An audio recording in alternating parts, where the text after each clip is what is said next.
Introducing PubCoin. PubCoin is the rewards program for pub sports contributors. Regular chat contributors share their play of the day, POD, in the YouTube chat, including the phrase POD in their message. At the end of the week, the amount of units earned are converted into PubCoins. PubCoin can be used as reward points for prizes, shop discounts, and contests. Hey, what's going on, y'all? It's Mills here, Pub Sports Radio. Do you guys want to challenge the personalities here at Pub Sports Radio? Do you guys think you're better than them at entering in your MMA predictions and picks? Would you want to get paid for it? $100? Here's how you do it, man. You sign up right here at the link below. It's just this easy. PubSportsRadio.com. Enter your email. Pick your weekly picks. That's it. Oh, and you get bonus points if you can predict how they're going to win in what round. Every single week, a new winner's getting crowned. So every Saturday on Pub Sports Radio. So come on and check us out. You can win $100 just for signing up. Only thing you need to do is see if you can beat us here at Pub Sports Radio by entering your UFC predictions and picks weekly. Do it. I dare you. See you guys. Upgrade your membership to gold, you will be automatically entered in every horse race every Wednesday and Friday. A lot of names, a lot of familiar faces, and another chance for $50 to sign up for PSR Gold. It's going to be a lot of fun. Why wouldn't you want to be on this list, huh? Frank, that's a great question. Does AI determine the winner? No, Frank. The fastest horse does. So shout out to everyone that's a member. We appreciate you guys. We let our horses run forever. 2.5 hours. Hey, what were you saying? It's Odeo, here we go. And they are off.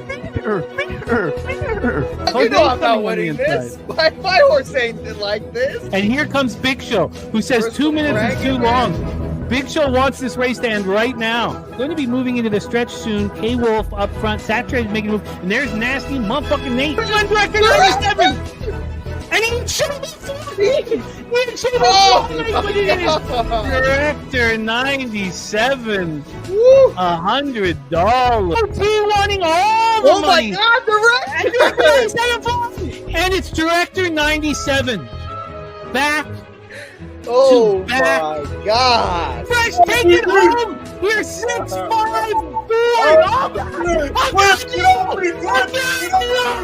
Oh God! Saturated. Friedrich gonna come home with it. Is it Billy Friedrich's time? Is it his time? No, it's not. Cody Norton making this doing the fight with his wife. Doing the fight. How dare you throw the ace down? Does Coin have enough space to get home? Or will Dabby take care of business? Here comes the show. A third win for Director 97. But Connor Mack takes out. He might be blowing his load a little bit too early. Does anybody? The contest, here comes Iron Eagle out of nowhere. Iron Eagle. It's a packed race. 5 seconds. Bristol from the back. Bristol. The Napoli wants his action.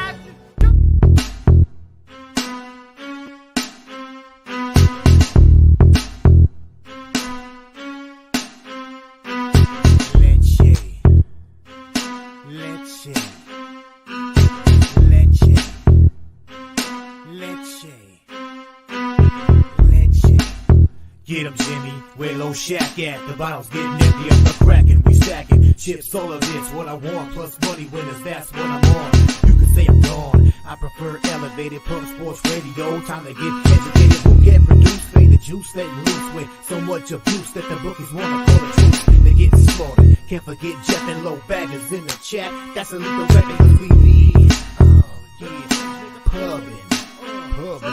We be pubbing!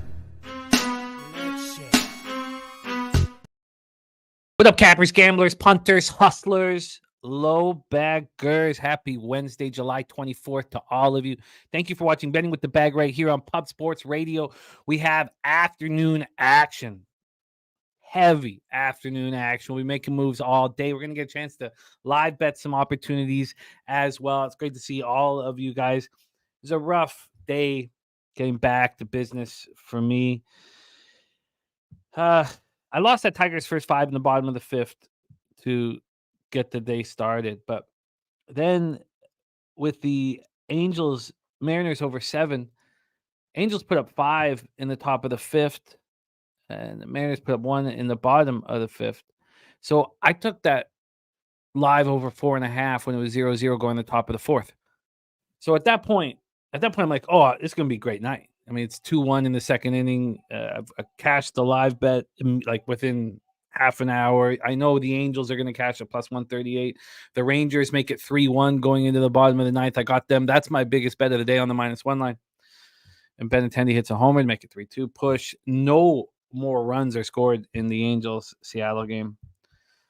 And then San Francisco LA Dodgers ends doesn't cash the overnight. So it was it's just variance. I'm gonna fire away today and not get caught up in it. But there was a disappointing day. The roller coaster ride, it's just it's never ending. But we had some great work from cappers in the chat yesterday. Tone Miggins gave us a bunch of different homer props, but he cashed McNeil home run at plus 900. He cashed his Bryce Harper over 1.5 bases. That was a big bet for him. So excellent work from our guy, Tone Miggins. Billy Friedrich, Dodgers on the run line. I mean, it looked pretty simple when I was watching the game. It was upsetting that I didn't join you on it there. The Clark Edge, cashing that under 7.5 in the Pirates Cardinals game. I know a lot of you guys were on it. This is all on our highlights page on pubsportsradio.com. So you can see it every day. You can see everybody's action. A Morgan Spooner cashing the Phillies -1. Billy Briz La Familia money line -150. A Wine Time Sports cashing with his Angels and the Rays both on the money line. A Coin cashing with the Angels money line. A lot of us were on it. It was a nice consensus spot for us. So you see the winners, you see the losers. It's all there under highlights. So you see a consensus card, you see a leaderboard. It's all right there. Pubsportsradio.com. You can catch that all right there. And also, of course, if you're looking for a book, we have deals with books. So the best one, Bet Online, 100% bonus up to $1,000, but for new accounts only. Great to see all of you guys. Billy Friedrich in the house, and Pig Milk is back. That was must needed. It was crucial that Pig Milk comes back. Currently 40-27 plus 16.02 units. After 67 bets being up 16.02 units, you can't just retire that. You can't retire that, man. Right? Jay-Z pretended to retire. He had to come back, man. You can't go out on top. You come back like Jordan, put up a 50-point banger, 10, 40-point games, look around at your Washington Wizard teammates and think, you guys don't care about anything, and then retire. That's what you do. Billy Friedrich, Pig Milk Play Today is back. Justin McKelvey, a Mariners -1 at plus 128. Stacks Play of the Day is in. Let me copy and paste these spots here from our guys. Of course, Dabby Cab will be back in business. It is Wednesday. Dabby Cab will be back in business. TJ, who has been our most successful MLB capper, he will be back on Friday. He'll be back in business with us on Friday. A Razor Sharp picks, nice 2-0 day yesterday, running real nice right now, 7-1 over his last 8. I love to see it. Says he's going to be dropping a Saratoga card in the chat. Thank you for doing that. That's a very, very exciting. Gerald Jones, best bet, Padres Nationals under 9. Padres Nationals under 9. So this was a card full of opportunities, but I've only moved on 2 spots and I doubled up on them, and they're public spots. But I think Garrett Cole shoves today. I'm not entirely sure what Minaya does, and we've been talking about how this, even Pedro Severino's talking about how weak seemingly this Yankees lineup is with the 2 best bats in the league and very little else.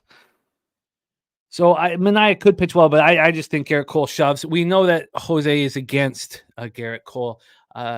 Overall, I'm not sure what he thinks of Garrett Cole today. I'm looking forward to hear his breakdown of Garrett Cole.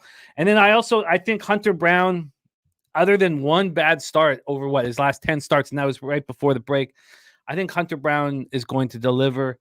I know that the Astros and the Yankees are going to be public spots. I got in on them early, hoping that the line would move dramatically in my direction. We'll see if that was the case. It was moving in the right way in the Astros game, slightly in the Yankees game. I moved on the Yankees game before it came out on Pinnacle. As soon as it was available, I I feel like Garrett Cole, after those 2 starts, Jays and Rays divisional battles, he looked very good, and I think that he delivers in the Subway Series with pressure on him. We will see. So I've doubled up on both of those spots, and I have bet a little more than a unit on the -1s, which I did with the Rangers yesterday. I also think that we should fade all Garrett Crochet starts for the White Sox. He's not going to ever go over 70 pitches.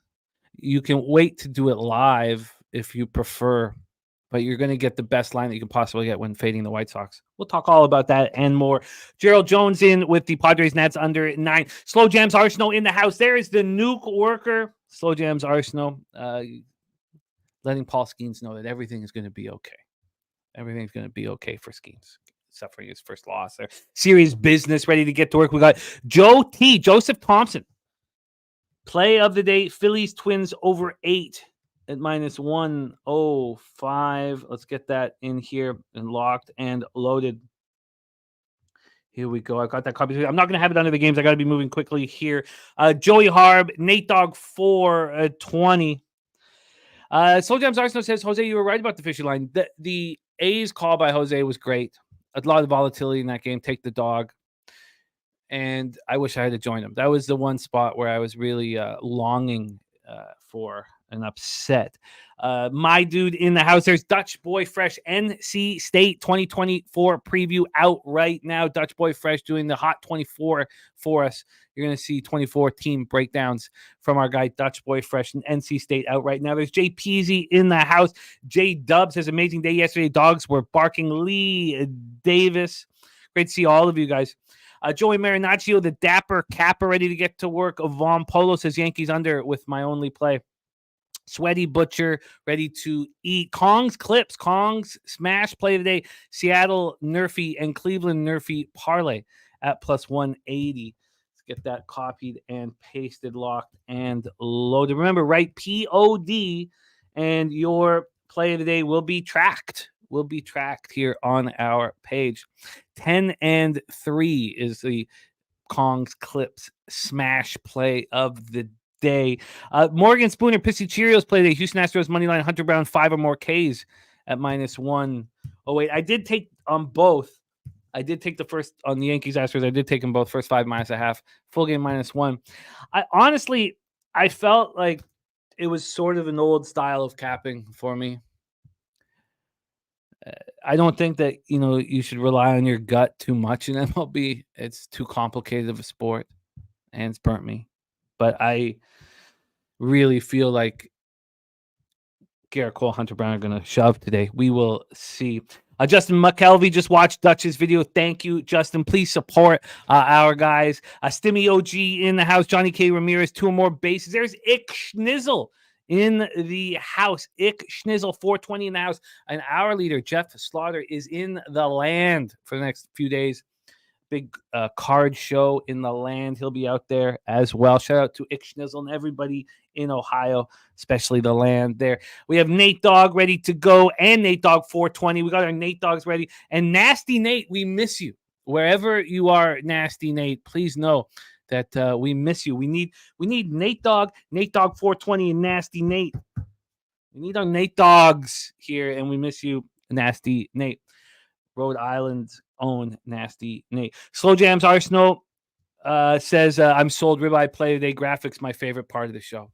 Yeah, you know what?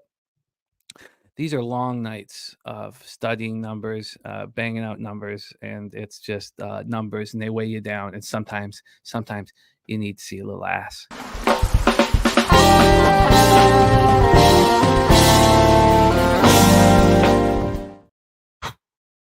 Sometimes you just need to see a little ass, calms you, soothes the soul. And that's not a little ass either. DC Capper at the casino early today, putting his action for afternoon action. What's your best bet for today before I leave? I guess if I was just going to make it one, Yankees on the -1 line. Yankees on the -1 line with Garrett Cole. But what you could do is if you want, I don't know, let's just see what that risk reward would be. Let's just quickly, if you want if you want, you could. Oh, sorry. Let me just log in here quickly, and maybe you've already moved on that, DC. I hope you have. I hope I'm not alone thinking that Garrett. I really want to hear Jose's breakdown of Garrett Cole. I could have asked for it last night, and I decided to just hear it in the moment. Yeah, you know what I would do? You know what I would do, DC? If you're just putting one bet right now, I'd parlay Astros Yankees, getting at least plus 160. The Astros take care of business with Hunter Brown. Now, JP Sears could have something to say about that. It's just a couple, like Alvarez, Jordan does not hit JP Sears. It's Bregman, and it's like McCormick. It hasn't even been playing much.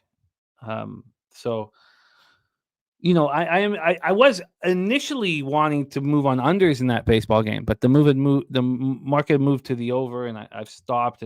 But I still am interested in it. And I know you guys think Griffin Canning is an absolute gas can, but I imagine that Jose could pitch to the Seattle Mariners team, throwing 64 to 68 lefty with a big high leg kick. I think he'd be fine. I think he'd have a quality start. I really do. That's how bad this Mariners lineup is. I know, look, the 5-1 situation in the fifth inning, there was 2 errors involved, one by Gilbert, by Mary. It wasn't a legit 5-run scored sort of a thing by the Angels, but God, I just need one more run to push. I can't get that. The roller coaster ride of our action is difficult. And I just got to get back into the flow of things. I took a little bit of time off over the All-Star break, and I got to get back in the flow of things and handle the roller coaster ride, because we know how important it is to be able to handle the losses and be able to handle the downswings. And I hate, we've talked about it so often, when you're like, okay, I've got no chance on a spot, and then you get excited. And that was that stupid Dodgers-Giants game. Early it looked good, and then no scoring for a while. And then the Freddie Freeman shot to the wall with the loaded bases at 5-1. I mean, that's just, I know I'm not like all excited when it happens, but you're like, oh, is everything going to be okay? No, of course not. Caught at the wall. And then Lamont Wade with loaded bases. They had, the Giants could have easily, just one single away from the push. That stuff is irritating.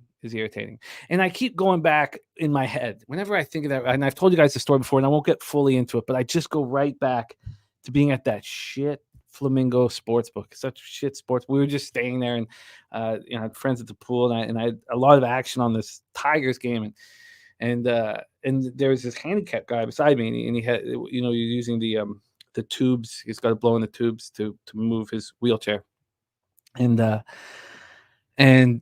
I guess we were both on the Tigers, because it was 4-2 bottom of the ninth, 2 runners on, and Cabrera rocked one, just took one, and I was excited about it. But the guy beside me in the wheelchair, he was doing all of the movements his body would allow.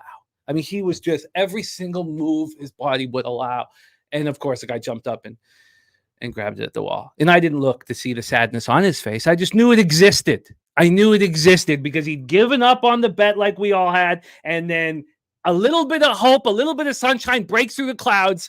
But that sunshine is not real. And I keep going back. And I remember I did not want to look back at his face, because I knew that he believed that ball was going out, and it did not. And I always go back. And we're talking, this was 20 years ago. I don't know why I always go back to that play.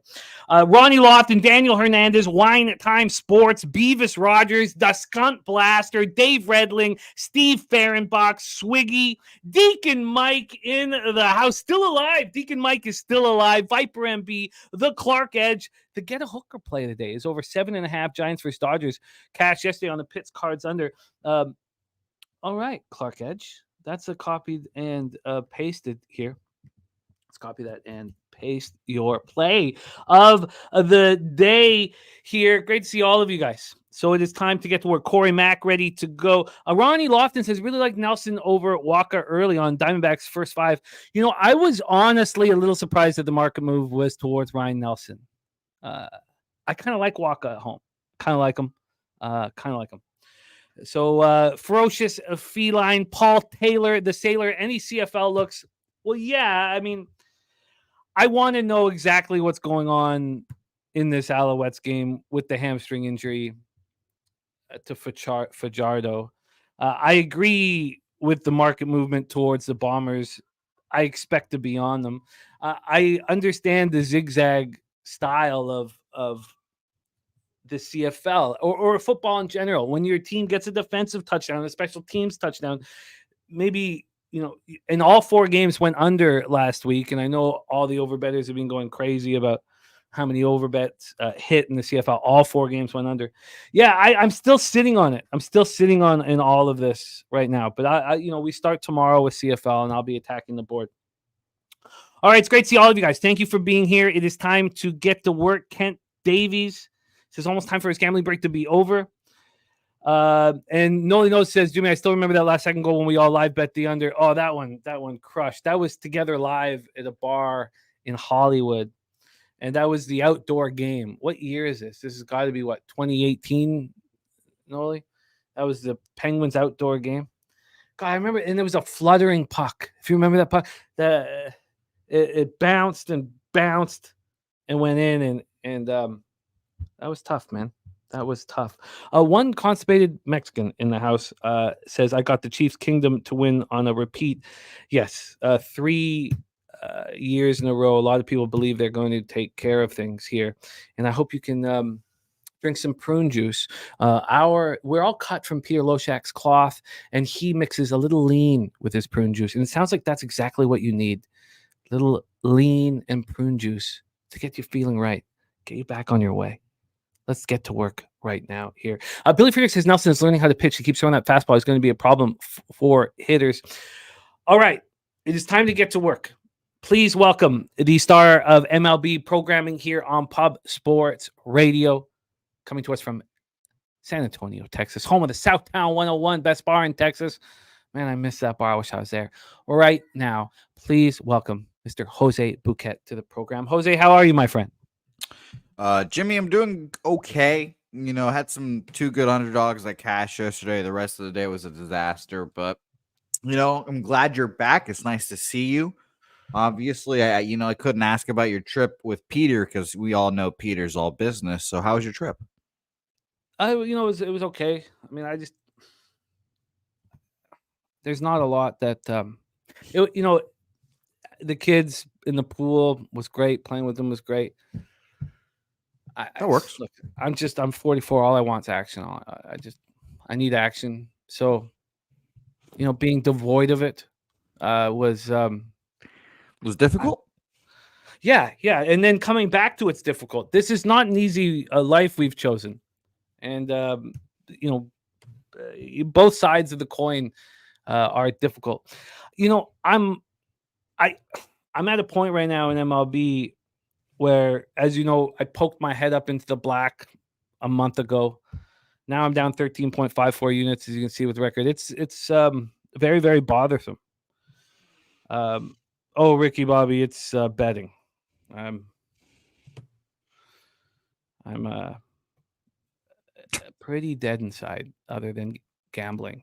Ricky Bobby, 44 years. Come on, Ricky. You young guys can do all that stuff. I just want bets. That's action to me here. Jimmy, by the way, something I've learned since moving in with Helga, that stops when you move in with someone. That just doesn't happen anymore. So, that's just something I learned. That's not supposed to happen at your age. That is not supposed to happen at your age. So that's that's not a good sign. That's not good. I just wanted to pass that along, you guys. When you guys move in with your significant others, just expect that to stop happening. No, that is not true at all. That is not true at all. So that doesn't. And obviously, Helga's asleep. That's why I'm saying all these things. Sure. But that does not happen till the late 30s. So Jose's ahead of the curve again in a negative way. But let's get to where. Yes, Deacon Mike. You I wish you were my dad. Deacon Mike. Nice to have Deacon Mike in the chat. Hey, just know he's still alive. Yeah, again, when I don't see names in the chat for a long time, you always assume the worst. And I'm glad that our guy Rem is alive. I'm glad Deacon's alive. And of course, one constipated Mexican. I'm glad he's alive. Yeah, and again, just a little prune juice and lean. Take care of Clear him. you right up. Take care of him. Before we get to work, Jose, with the Reds Braves, Garrett Cole today. What's your plan? Yeah, I'm excited for you. I think he has a good start today as well. Not because, I like the guy, but he went out against the Mets earlier this season already and got crushed. It was his second start. I think he's just going to be, he's been the best pitcher in the world for like the last 2 years, 3 years, 4 years. It's been a while now. He's going to come out there with hate in his heart and want to come back and get his money back. He's an extremely competitive guy. I often think that nobody's happier about the Trevor Bauer situation than Garrett Cole. Oh, yeah, no, that's the most like I was right situation you could ever have if you're Garrett Cole. He's just sitting there like, fuck yeah, I was right. Everyone sees it. But it's respect to Garrett Cole in that aspect. He was first. Oh, I got Deacon Mike putting fear into my life. Says Jimmy will know I've taken the dirt nap when the FedEx package shows up at his house that contains his autographed Sandberg hat. That's hilarious. May it never happen, Deacon. Can we please pray that this? Oh my God, that would be so funny. You just show up with a package one day and just Deacon Mike. You're like, oh no. No, please, that was awful. Deacon Mike. Now I'll be afraid every time a FedEx package comes to the house. Mantle Rem's got some good comments as well. Mantle, Mays, Morgan. Can you pick 3 better baseball players? Mantle, Mays, Morgan. Too bad Mantle was such a booze bag. imagine if he wasn't he fucked. He fucked hard. But he was just, imagine if he wasn't just, soup, nonstop brown soup from Mantle, what he could have done. Mantle's Mays, Morgan says, where's Flash? Yeah, Flash does have a love for you, Jose. That is lots of fun to watch. Al Cervic in the house. All right, it's time to get to work. Darius Moore, Astros, Cardinals, run line play of the day for Darius, and Razor Sharp Picks giving us his full Saratoga card. How lucky are we? He puts in all this hard work for the spa, the graveyard of champions. Jesus. Saratoga right there. Thank you for sharing that with us. And Red Girl in the house. Say what, my man? Is it the graveyard of champions because they have to put down the horses there?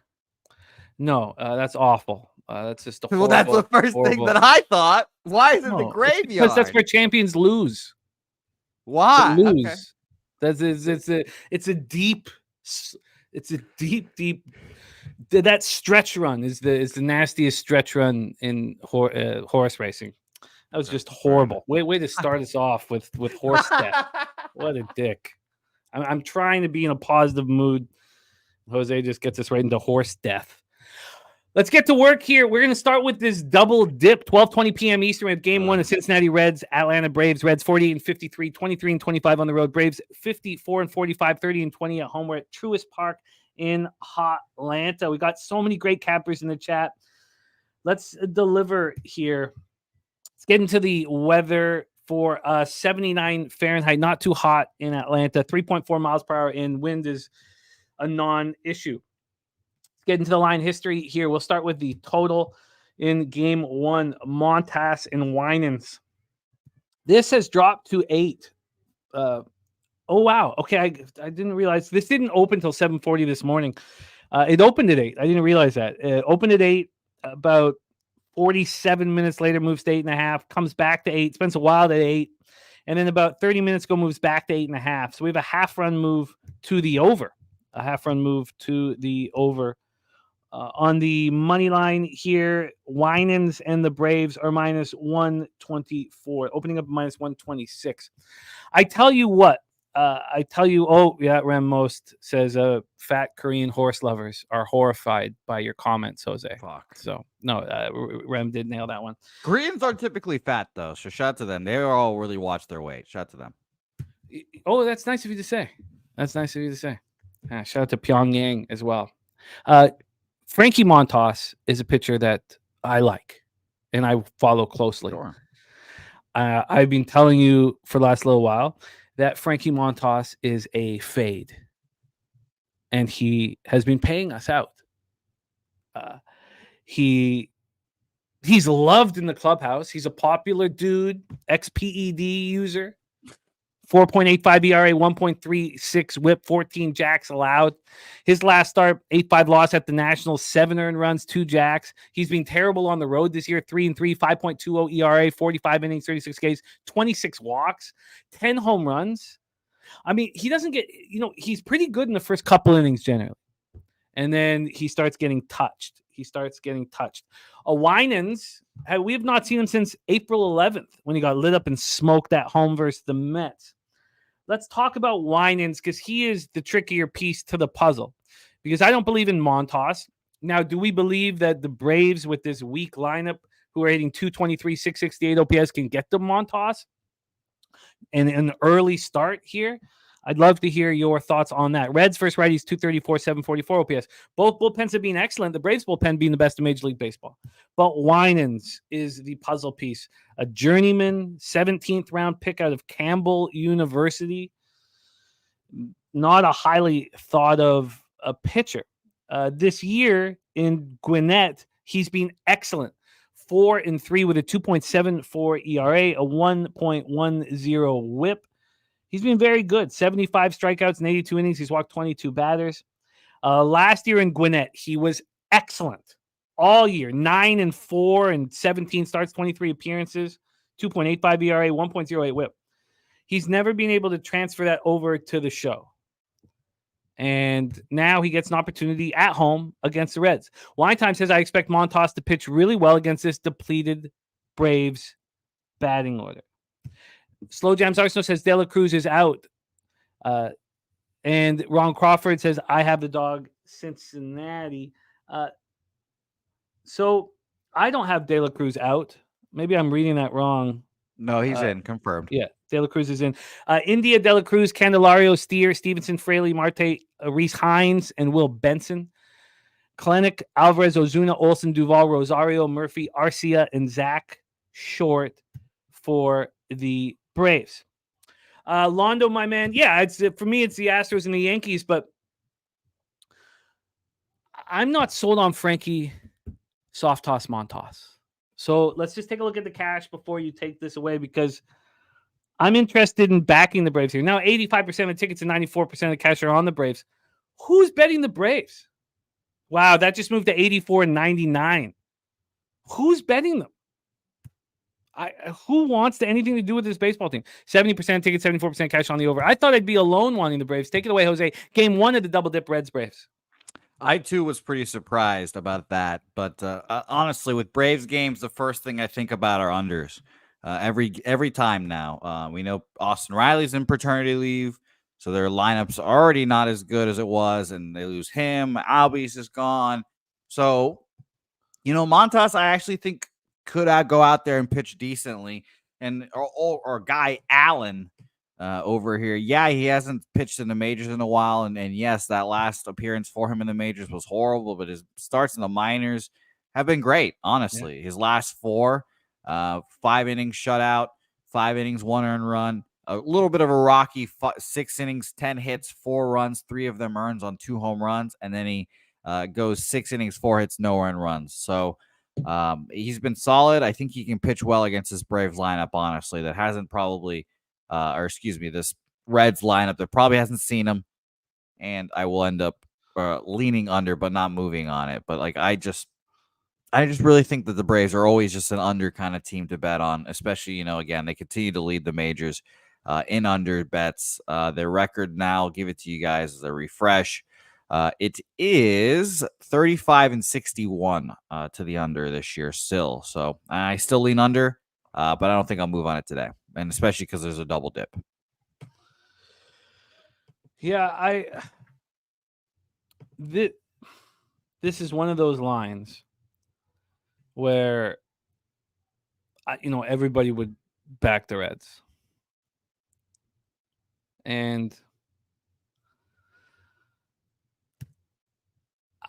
I'm just shocked. It's this ticket count that shocks me. Absolutely shocks me. 84 and 99. I mean, yeah, this Braves lineup is horrific, but at least you have Ozuna, Olsen, Duvall. Can they do any damage here? I mean, wouldn't you rather have Ozuna, Olsen, Duvall than Candelario, Steer, Stevenson? Yes, that is facts. Yes. I mean, where is the advantage that the Reds have? Because I don't want Montas on the road.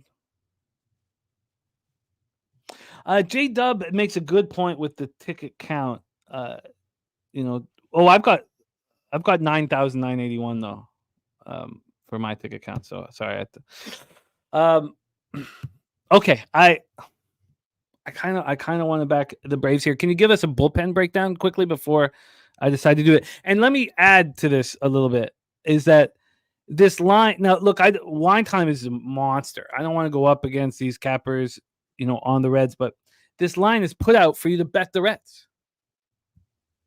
Right? Yeah, I think I think it's more put out to bet the Braves, excuse me. Honestly, I think why this do you is a say cheaper, that with I think it's a cheap price for the Braves. Because everyone will probably, and I think the ticket count and everyone betting the Braves kind of is the big indicator there, because I think it's just everyone sees the Braves at a cheap price and they bet it. But the Braves are being terrible. Yeah, I agree. Because I look at this line and immediately have interest in the Reds. Braves have lost 3 straight games. They've won 4 of their last 10. Okay. Justin McKelvey says it's a very cheap price for the Braves. See, with Winans on the mound. Okay, I'm going to need more time to think on this. Let's move on to game 2 here. Now, we broke this down yesterday. Nick Martinez going up against Chris Sale. Now we have decent weather. I think everybody expected that game to not go yesterday. Chris Sale, 8-0, 2.72 ERA. He's only allowed 4 home. This is all at home. Only allowed 4 jacks at home, over 56 in the third, 198 opponent's batting average. The Reds aren't hitting lefties, 242, 701 OPS. Braves versus righties, as we talked about, just horrific, and the bullpen's very good. The question about Nick, game 6. Thanks, J-Dub. Okay, I feel you. The thing about this is, why is Nick Martinez not starting more? I know our great friend Dabby Cab believes that he is a gas can, and Kong saying that we have some weather issues on the late game. So let's go over to it. I've got no weather issues here. I'll pull up the weather, but Swish saying no problem at all, slightly blowing out. And then when we go to the line history here for this one, we have, let me move over here. We have Sale at minus 173, opening up at minus 168. I mean, that seems extremely cheap for him. And on the total for game 2, we have it sitting at a 7.5, heavily juiced to the under, minus 116. This did drop to a 7 for a minute. So talk to us about game 2, my man. Yeah, I mean, I wanted to bet the under here. I bet it yesterday, obviously got rained out. But I think the fact that the doubleheader thing is just a little sketchy for me. I kind of expect both games to go under. But I'd rather watch game 1 and then see what happens in game 2. Or see, let's see, you guys know what I mean. But I'm staying off this game 2, though. I expect Sale to go out there and pitch. Again, we talked about, I've said many times now that the Braves lineup is just not that good. And I think Nick Martinez could go out there and pitch decently. And by the way, bullpen breakdowns, I forgot to mention that. Oh, yeah, we've got full showers tonight. Not rain, but showers. Sorry, continue. What? I'd love to know the difference between rain and showers. Rain is a constant. Showers come and go. Okay. All right. Interesting. Yeah, so Reds bullpen's pretty healthy and ready to go. Alexis Diaz through Monday, 21 pitches, but obviously day off yesterday helps him there.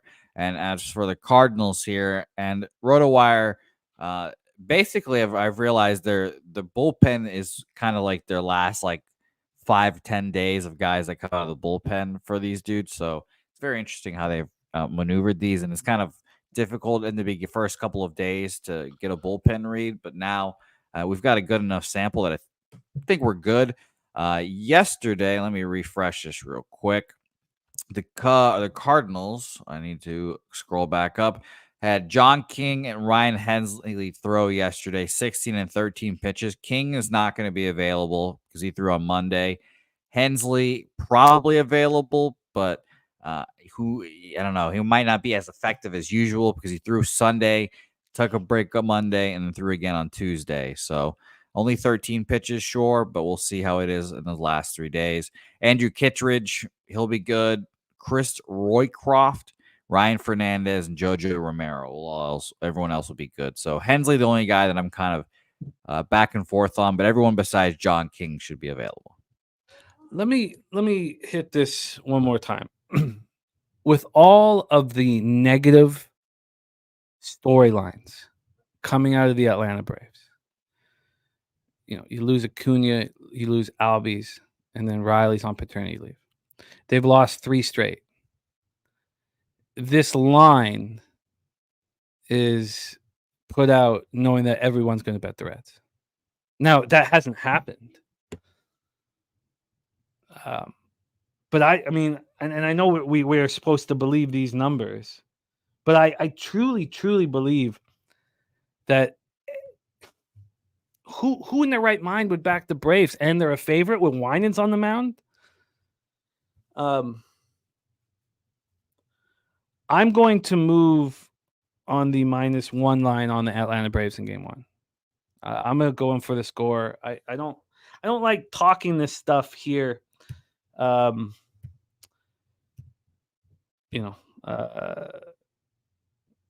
don't like. And Razor Sharp saying is a name making fun of one of our guys. I didn't even pick that up. That Beavis. I mean, I wasn't.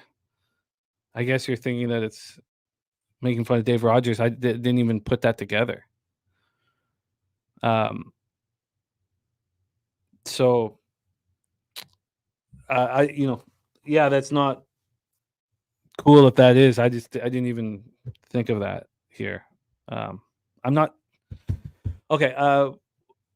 We'll talk about that and figure that stuff out. Because that didn't even occur to me. Did that occur to you, Jose? No, sorry, I wasn't listening about old Beavis Rogers over there. But I do, whenever one of these accounts pop up, I do kind of expect it to be Cheshire Cat, if we're gonna be honest. But it's okay. Okay. Well, we'll discuss that here in a little bit. But yeah. I'm gonna put my money where my mouth is. I don't like when people talk about or say, "Oh, this is my angle," and yeah, I'm just gonna talk about it. So. I'm going to move on this -1 with J Dub. While I do that, I've got to get this in. This game pops off in 40 minutes, so I've got to get this in. So get us started with this Matthew Liberatore, Martin Perez spot here because it's a real interesting one. And let me just preface this. Again, all my stats are going to be since June 15th for lefties, righties, what they're hitting in bullpen. And neither of these teams are hitting lefties at all. Cards 236, 626 OPS. Pirates 248, 675 OPS. I know that Martin Perez has looked horrible. He's looked horrible coming off of IL. He hasn't been very good at home. He's been better, than he's been on the road. And Liberatore is sort of similar to the Nick Martinez thing, where I'm not entirely sure why he's not starting. I know that he's 28 years old now. That last start we saw him have was June 26th. He was 8 strikeouts, no earned runs at home versus the Braves. Here he's at home again. And his last appearance, he's just pitching well right now. He's been worse on the road. Oh, sorry, I said at home again. He's on the road here. He's been worse on the road than he's been at home. But I would like to hear your thoughts while I get my action in. So this is Cardinals Pirates. This game pops off at 12:35 p.m. So we're 54 minutes away. So take it away. Jose. I'm gonna get this in. Yeah, so we all know, or we've talked about at least, that the record for the Pirates on the day after Skeens Days is pretty bad. So take that with your cap here. So obviously, it was the first game that they lost with Skeens, so we'll see how that all shakes out. But Perez, like you mentioned, struggling coming off the IL. His opponents, Philadelphia, really good. And these Milwaukee Brewers also really good, or I guess those Milwaukee Brewers. Also, both teams good at hitting lefties. But if you go back one more on the 4th, this very month, St. Louis Cardinals at home, 7 1/3, 7 hits, 1 earned run in that game. You know, I honestly think he could have another performance like that. But the issue is, do I want to put my faith in him here? Full season against lefties, Pirates 18th, 96 weighted runs created plus. Cardinals second to last against lefties. In just the month of July here as well, Cardinals 87 weighted runs created plus and 177 plate appearances. Pittsburgh actually swinging it pretty decently, 117 weighted runs created plus and 162 plate appearances here. Yeah, I do kind of trust Martin Perez here. But in home road splits, I mean, both of them are bad, but 4.87 on the at home, a 6.44 on the road so far. So, you know, I'm kind of warming up to trusting Martin throughout the cap. Now, obviously, the other question is, what are we going to get from Matthew Libb? His last start was against the Braves, who he dominated, 6 innings shutout. He's had 5 starts this year. This will be a 6th. They've all seemingly kind of just been spot starts. 3 2/3, 1 earned run against the White Sox. 3 2/3, 2 earned runs against the Marlins. He had that shutout against the Braves. And he went back-to-back shitty starts against the Red Sox and Angels here, both 3 innings. So it's been a while. Like I said, that last start of his was that Brave start, 6 innings shut. His appearances out of the bullpen have been pretty short as well. Do I expect him to go, 7 innings? No. I think it's closer to 4 to 5 innings of work for him. And then that leaves you with, obviously, the Cardinals bullpen, who you could say is a little worn out. It's a little scary. At the end of the day, I'm kind of leaning Pirates, honestly. But, 66% of the bets and 85% of the money is on them. Line has gone from -115 at Bet Online down to -106. So that's just concerning as well. So at the end of the day, yeah, I kind of do end up leaning under as well. So it's Cardinals are under for me here. And for those who didn't hear as well, market in the total, 50% of the bets on each side, but 58% of the money on the over in this game. And it's pretty rare to have 50% of the bets on an under nowadays as well. And this total has went from an 8.5 -116 to now a juiced 9 -120 to the over at our friends at Bet Online. So I'm staying off this game. Market's not really moving in my favor. 2 teams that suck against lefties. I think they go under. I think Pirates win this game, but like I said, line's not going in my way. What do you think, Jimmy? So, what is the basis of Martin Perez pitching okay here? I think that his last 2 opponents were really good against lefties. And those are just kind of tough opponents. And now he's going against a team that's arguably the second worst in baseball. Worst team in baseball against hitting lefties at home. I think that he can just take advantage of it. And he's already pitched against them once this year and pitched really well. So do I think there's a zigzag theory potential? Yeah, I do.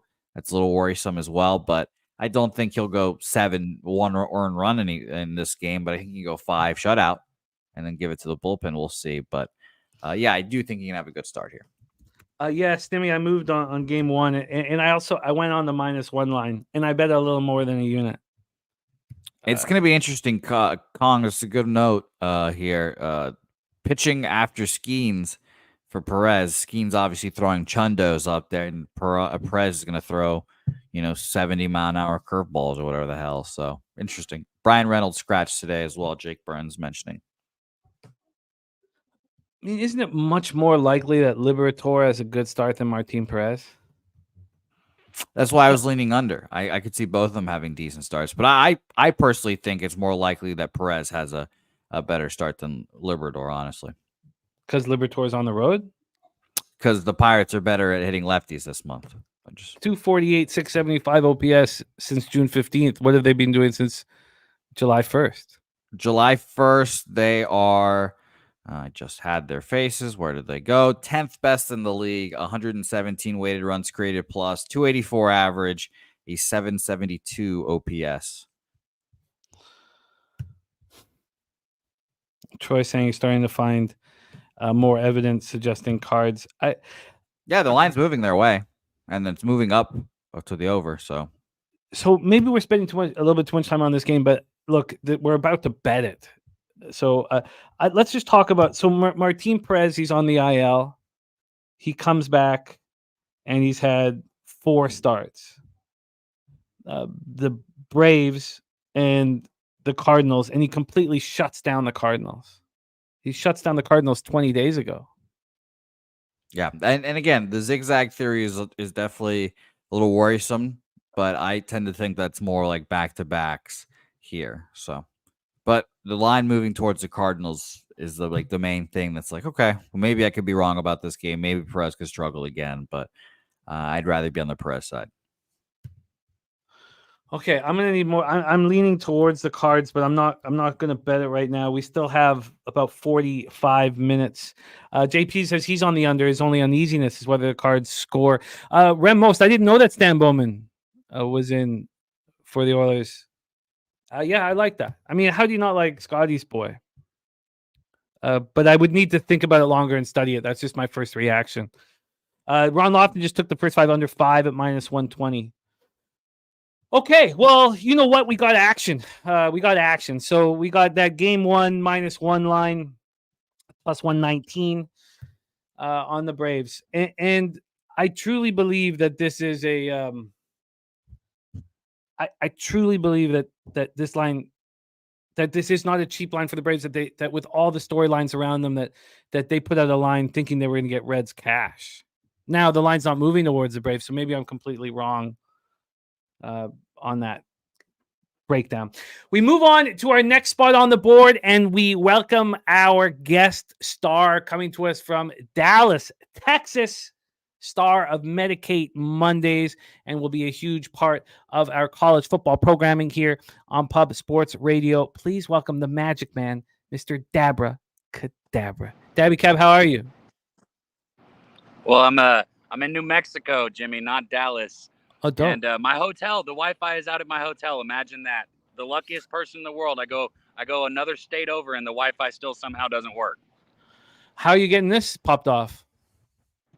I drove to this nice little coffee house out here in New Mexico. Got some people out here that I'm going to turn into Pub Sports Radio fans as soon as we get done with this.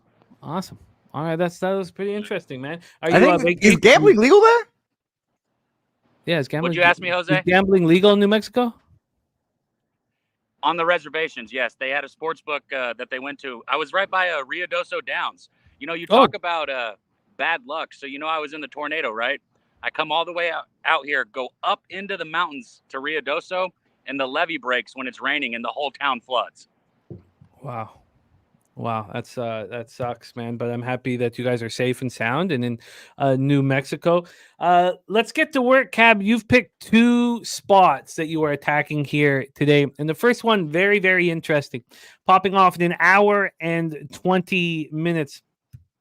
Philadelphia Phillies 64-37, 27-21 on the road at the Minnesota Twins, 55-45, 28-21 at home. By the way, Troy Torrance has moved on the Cardinals and the under here, so we're going to go back to that Liberator Martin Perez spot. In fact, I wouldn't mind hearing a thought process of those 2 lefty bums from Dabby Cab. So, Cab, we're going to talk Phillies Twins, and then I want to go back to the Martin Perez Liberator. So, just take a second to kind of get more familiar with that spot.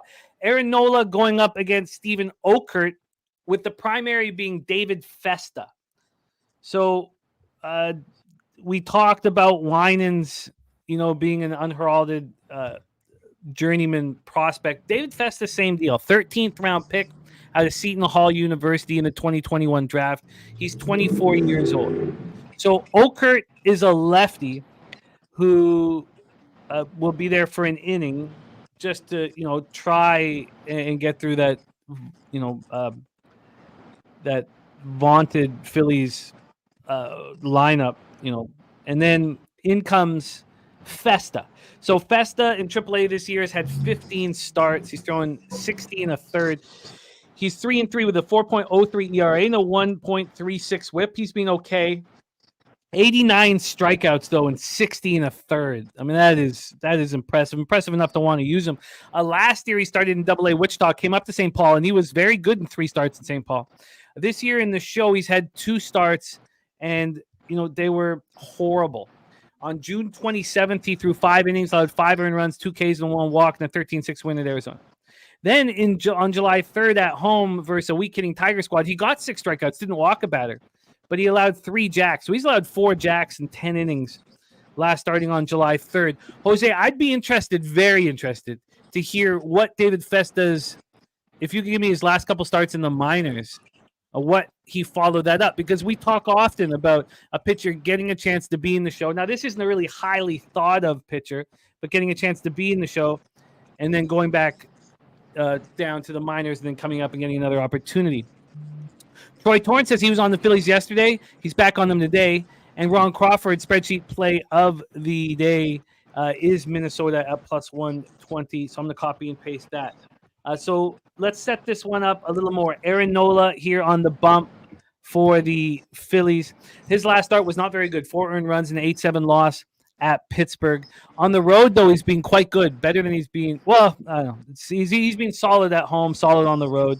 He's been solid everywhere. On the road, 6-1, 3.67 ERA, 50 strikeouts and 56 and a third, 6 home runs allowed, 236 opponents batting average. The Phillies rake lefties. The Twins do the exact same thing to the righties. Same thing. The Phillies bullpen 4.73 ERA, 1.30 WHIP. Twins bullpen 3.51 ERA, 1.06 WHIP. Let's get into the line history and the weather, and then hear the plan from Dabby Cab for his first best bet on today's board. Weather-wise here, sorry, let me get back up to the top. Weather-wise here, we have 70 Fahrenheit, 5.9 miles per hour in, gets up to 6.2 miles per hour. From a line history standpoint, this total is sitting at 8 minus 111 to the under. This opened up minus 105 to the under. It's now minus 108 to the under. We had 3 cents of buyback. So only 3 cents of total movement on the under. And on the money line, we have the Twins at plus 117. They opened up at plus 132. A big 15-cent move to the Minnesota Twins with only 18% of the tickets and 23% of the cash on them. 57% of tickets and 59% of cash on the over. Take it away, Dabby Cab, best bet number 1. Yeah, so I tell you guys what, man. You look at Aaron Nola, he's been great on the season. 14-3 with his record. The team hits behind him, a 3.54 ERA. But his most recent starts, and you touched on it, Jimmy, he's been faltering a little bit lately, and he's been getting hit. People are just seeing the ball. It's one of those things where, when he gets hit hard, and I've noticed that. On the other side, it's the same thing. You're looking at a 250 opponent batting average, a 4.4 ERA, and I know he'll only probably be in for one. You're using him to get through Schwarber and Bryce Harper, basically, as a lefty on lefty for one inning. But still, I'm going back to the same spot I was at Monday. On Monday, if anybody turned into the sesh, I was on the over. I'm going to be on the over here also. The line was moving earlier, and I was considering waiting to see where it went because it came back down. But both of these teams, you touched on it, the way they hit lefties, and with how low scoring yesterday was, I see this being like a 5-4 game or a 6-4 game. I think we get 9 or 10 runs here, Jimmy. So I got no hesitation with this over anymore. The over here for Dabby Cab. Jose Bouquet, take it away. Yeah, I guess I'll be the asshole here, and I'll be on the Twins as well with Ron Crawford. Jimmy, you read that. The market movement on the money line. There's like barely any bets on the Twins, and we've got like 20-cent movement down. Yeah, I was on them yesterday. We lost a 3-0 ball game that was 0-0 basically the whole time. And, shit happens. I'll take them again here. I believe in the Twins. Get the job done. Twins money line plus 117 for me. Twins money line. Oh, and Festa, by the way, nothing to really get you excited, Jimmy, either. He had those 2 starts, like you mentioned, on the 27th of last month and the 3rd this month. And he had 1 start on the 12th, and he only went 2/3 of an innings, 3 hits, 2 earned runs, 2 walks, 2 Ks. So nothing to really get excited about. Oh. But I believe in him. Give him the opportunity again. They're bringing him up for a reason. I believe in the market movement. Dabby Cab, you're going to be joining us here with a game in a couple spots, but You should just stick with us here. Let's just quickly go back to this game that starts in 38 minutes. Cardinals, Pirates. We have Liberatore against Martin Perez. What do you think of these lefties? Did you have any interest in this game? No, I think he's frozen and stoic. This is beautiful. And you're muted too. Sorry. Things fell apart there. Okay. Well, that's we'll see if he comes back here in a bit. Let's roll on. For us. I'm hesitant with that last game because the market was moving heavily towards.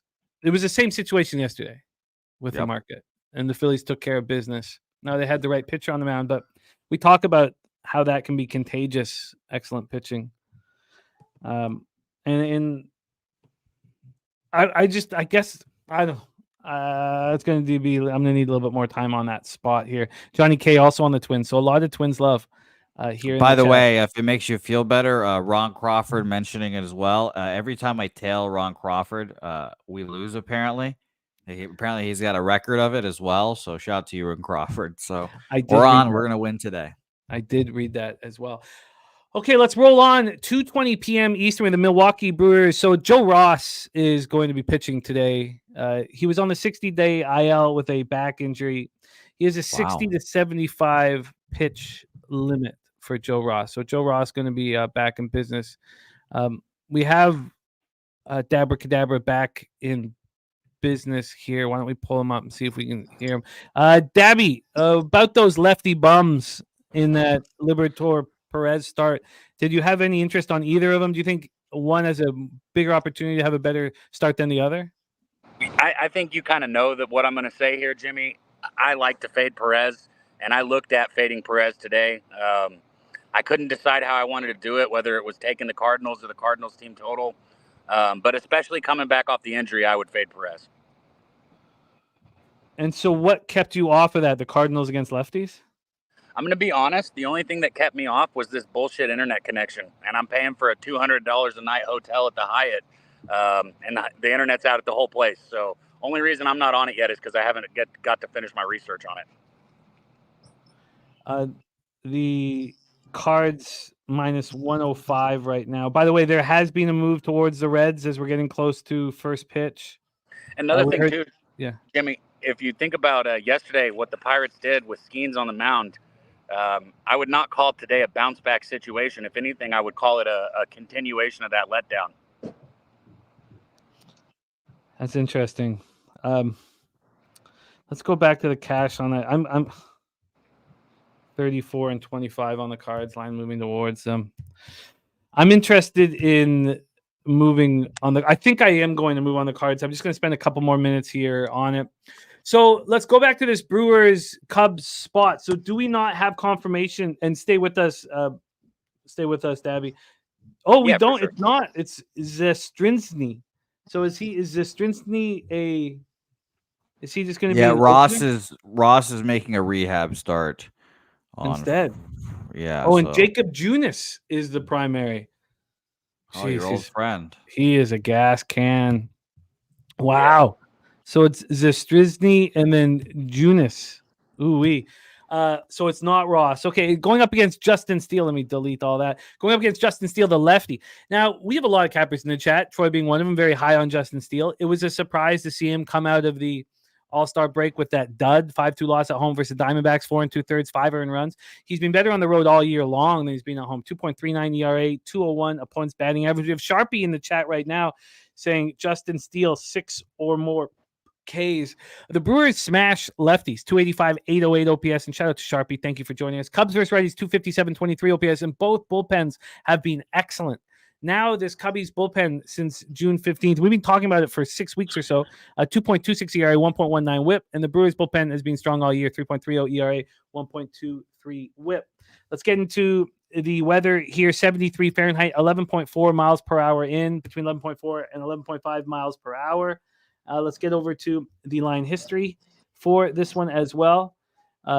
Steele is at minus 142, opened up at minus 151, so we have a move towards the Brewers. And this total here is sitting at 7, with the wind blowing in. I get it. 7. This opened up at 7, went to sort of a 7.5. I guess it's not a real one. It was minus 121 to the under. Wow.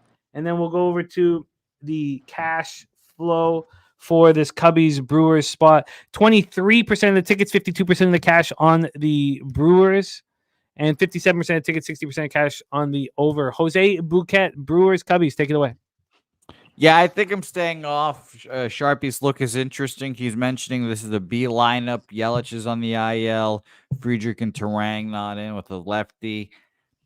Yeah, I just don't want to move on this game. I expect this Justin Steele on a first 5 bet to be made by my guy Troy. Shout out to you wherever you are. I will not be on it. So I wish you luck. And I'm just not moving on this game. I didn't have any pitchers obviously for a while, and 78% of the bets and only 51% of the money on the Cubs is a little concerning. So no action. Dabby Cab, your thoughts here on this Brewers Cubbies spot at Wrigley? I think Jose said it. I think maybe you just take a first 5 with the Cubs and Steele here. There's just too many other outside things, like you said, with the lineup with the Brewers. Because I mean, I know the Brewers smash lefties, but it's not the same. It's not the same lineup. And you take one person in a different spot, take one person out of a lineup, you bump one guy up to the 5 hole. You're looking at a whole different thing, a whole different sequence for a pitcher. So I'm off this game. I don't want anything to do with it. Yeah, I'm not interested in it as well. So let's move on. By the way, Mr. Tomatoes, only the freshest play today is the Phillies money line. So people on either side of the puzzle. And JP says Brewers made Smiley look good. Smiley, a pitcher that I have a fondness for, although I don't back him anymore. All right, so that is the action at 2:20. We're now 16 minutes away from game 1 of the Double Dip Reds Braves, and Cards Pirates not far away either. And I think I'm going to move on the Cards in that spot. So now I would like to get my action in. So Jose, 3:10 p.m. Eastern, Boston Red Sox, Colorado Rockies. Your Red Sox in action today. Pavetta versus Quantrill. Why don't you take it away and I'll get my action in. Yeah, so everyone knows how I fared in this game. The Red Sox shoved it up my ass yesterday. I was on the Rockies in a variety of fashions, and the Rockies did not bring their bats. Cooper Criswell had an amazing first start in Coors Field. 7 shutout. I mean, is he ever going to pitch in Coors Field again? I don't know, but I will be fading him if he does. But we're in one of those situations again, kind of. Nick Pivetta has thrown in Coors, but has not thrown in Coors since 2018, and both of those starts he got crushed. 0-2, 17 ERA, 4 2/3, 6 innings, or 6 earned runs, I should say, in 18, and 2 2/3, 8 earned runs in 17. Yeah, he's a different pitcher now. I could easily make that argument for you there, but a little concerning. It's been a while. The Rockies getting shut out yesterday. I admittedly I think I'm going to go right back to the well again for a third, fourth consecutive day on these Rockies bets. Now, I'm not going to triple up and double up like I have been, but we'll talk about that in a second. 87% of the bets. How about you double up with the? How about you double up with the stake bet? I get the Red Sox, you get the Rockies. How's that sound? Well, I'm only betting a team total, so we'll talk about that at the end of this breakdown here. 87% of the bets, 82% of the money on the Red Sox, and this line has gone down a bit. Opened up at minus 164. It is now minus 147, making the Rockies a little more appealing. Let's go to the total here as well. And obviously, everyone knows that Cal Quantrill. I have a fondness of Cal Quantrill here. 54% of the bets and money on the over in this game. Short compared to what we get most of the time. This opened up at a 10. It is now a 10.5, minus 115 to the over here. Dabby Cab, you want to bet the Red Sox, huh? I mean, no, I don't want to take a run line with them, but if you want to let me have the money line on a stake bet, yeah. Okay, I'll bet the Rockies right now, and I'll take you on the stake bet right now as well. Colorado full game money line plus 147, and the Rockies team total over 4.5 minus 107 here to me. Okay. See, and I know you know this with your being a Boston fan, but they've struggled, especially, especially pitching wise, they've been struggling here. Their bats, they've still been scoring, but since the All-Star break, they've given up 29 runs in their first 4 games. Their bullpen's blown a couple leads, which has been tough to watch. So yeah, like I said, Boston's not a team I'm looking to jump behind on a run line here, but for a money line, if you're really going to take that bet, of course I'll take it. Also, if you want to use them as a parlay piece, maybe do that, but that's about it for this. No, I will actually take that bet. Yes, we are locked in. And Sharpie says Pivetta throws slider, sweeper, curve. Stay away from slider, sweeper in Colorado. Why would I guess Pivetta, there's not an advantage with Quantrill over Pivetta, but wouldn't you think that the Rockies would be cheaper first 5 than they'd be full game? The markets move towards the Red Sox first 5 and move towards the Rockies full game. No, the bullpen collapses. The last like 4 or 5 losses for the Red Sox have all been bullpen collapses. I thought that this game was going to open up for me to move on. I did move on the Cardinals, by the way. I did move on the Cardinals, so I've got action on both early games. I thought this was going to appeal to me. 54% of tickets, 54% of the cash on the over. It's gone up to 11 and back down to 10.5 each time. And then 87% of tickets, 82% of the cash on the Red Sox, and line's not moving towards them. Troy Torrance's database says over. JP says Pivetta pitched well against the Dodgers. Jansen Bluet stepped down in class versus the Rockies. Morgan Smith says Pivetta gives up so much hard contact and has a low ground ball percentage. I could not back him in Coors.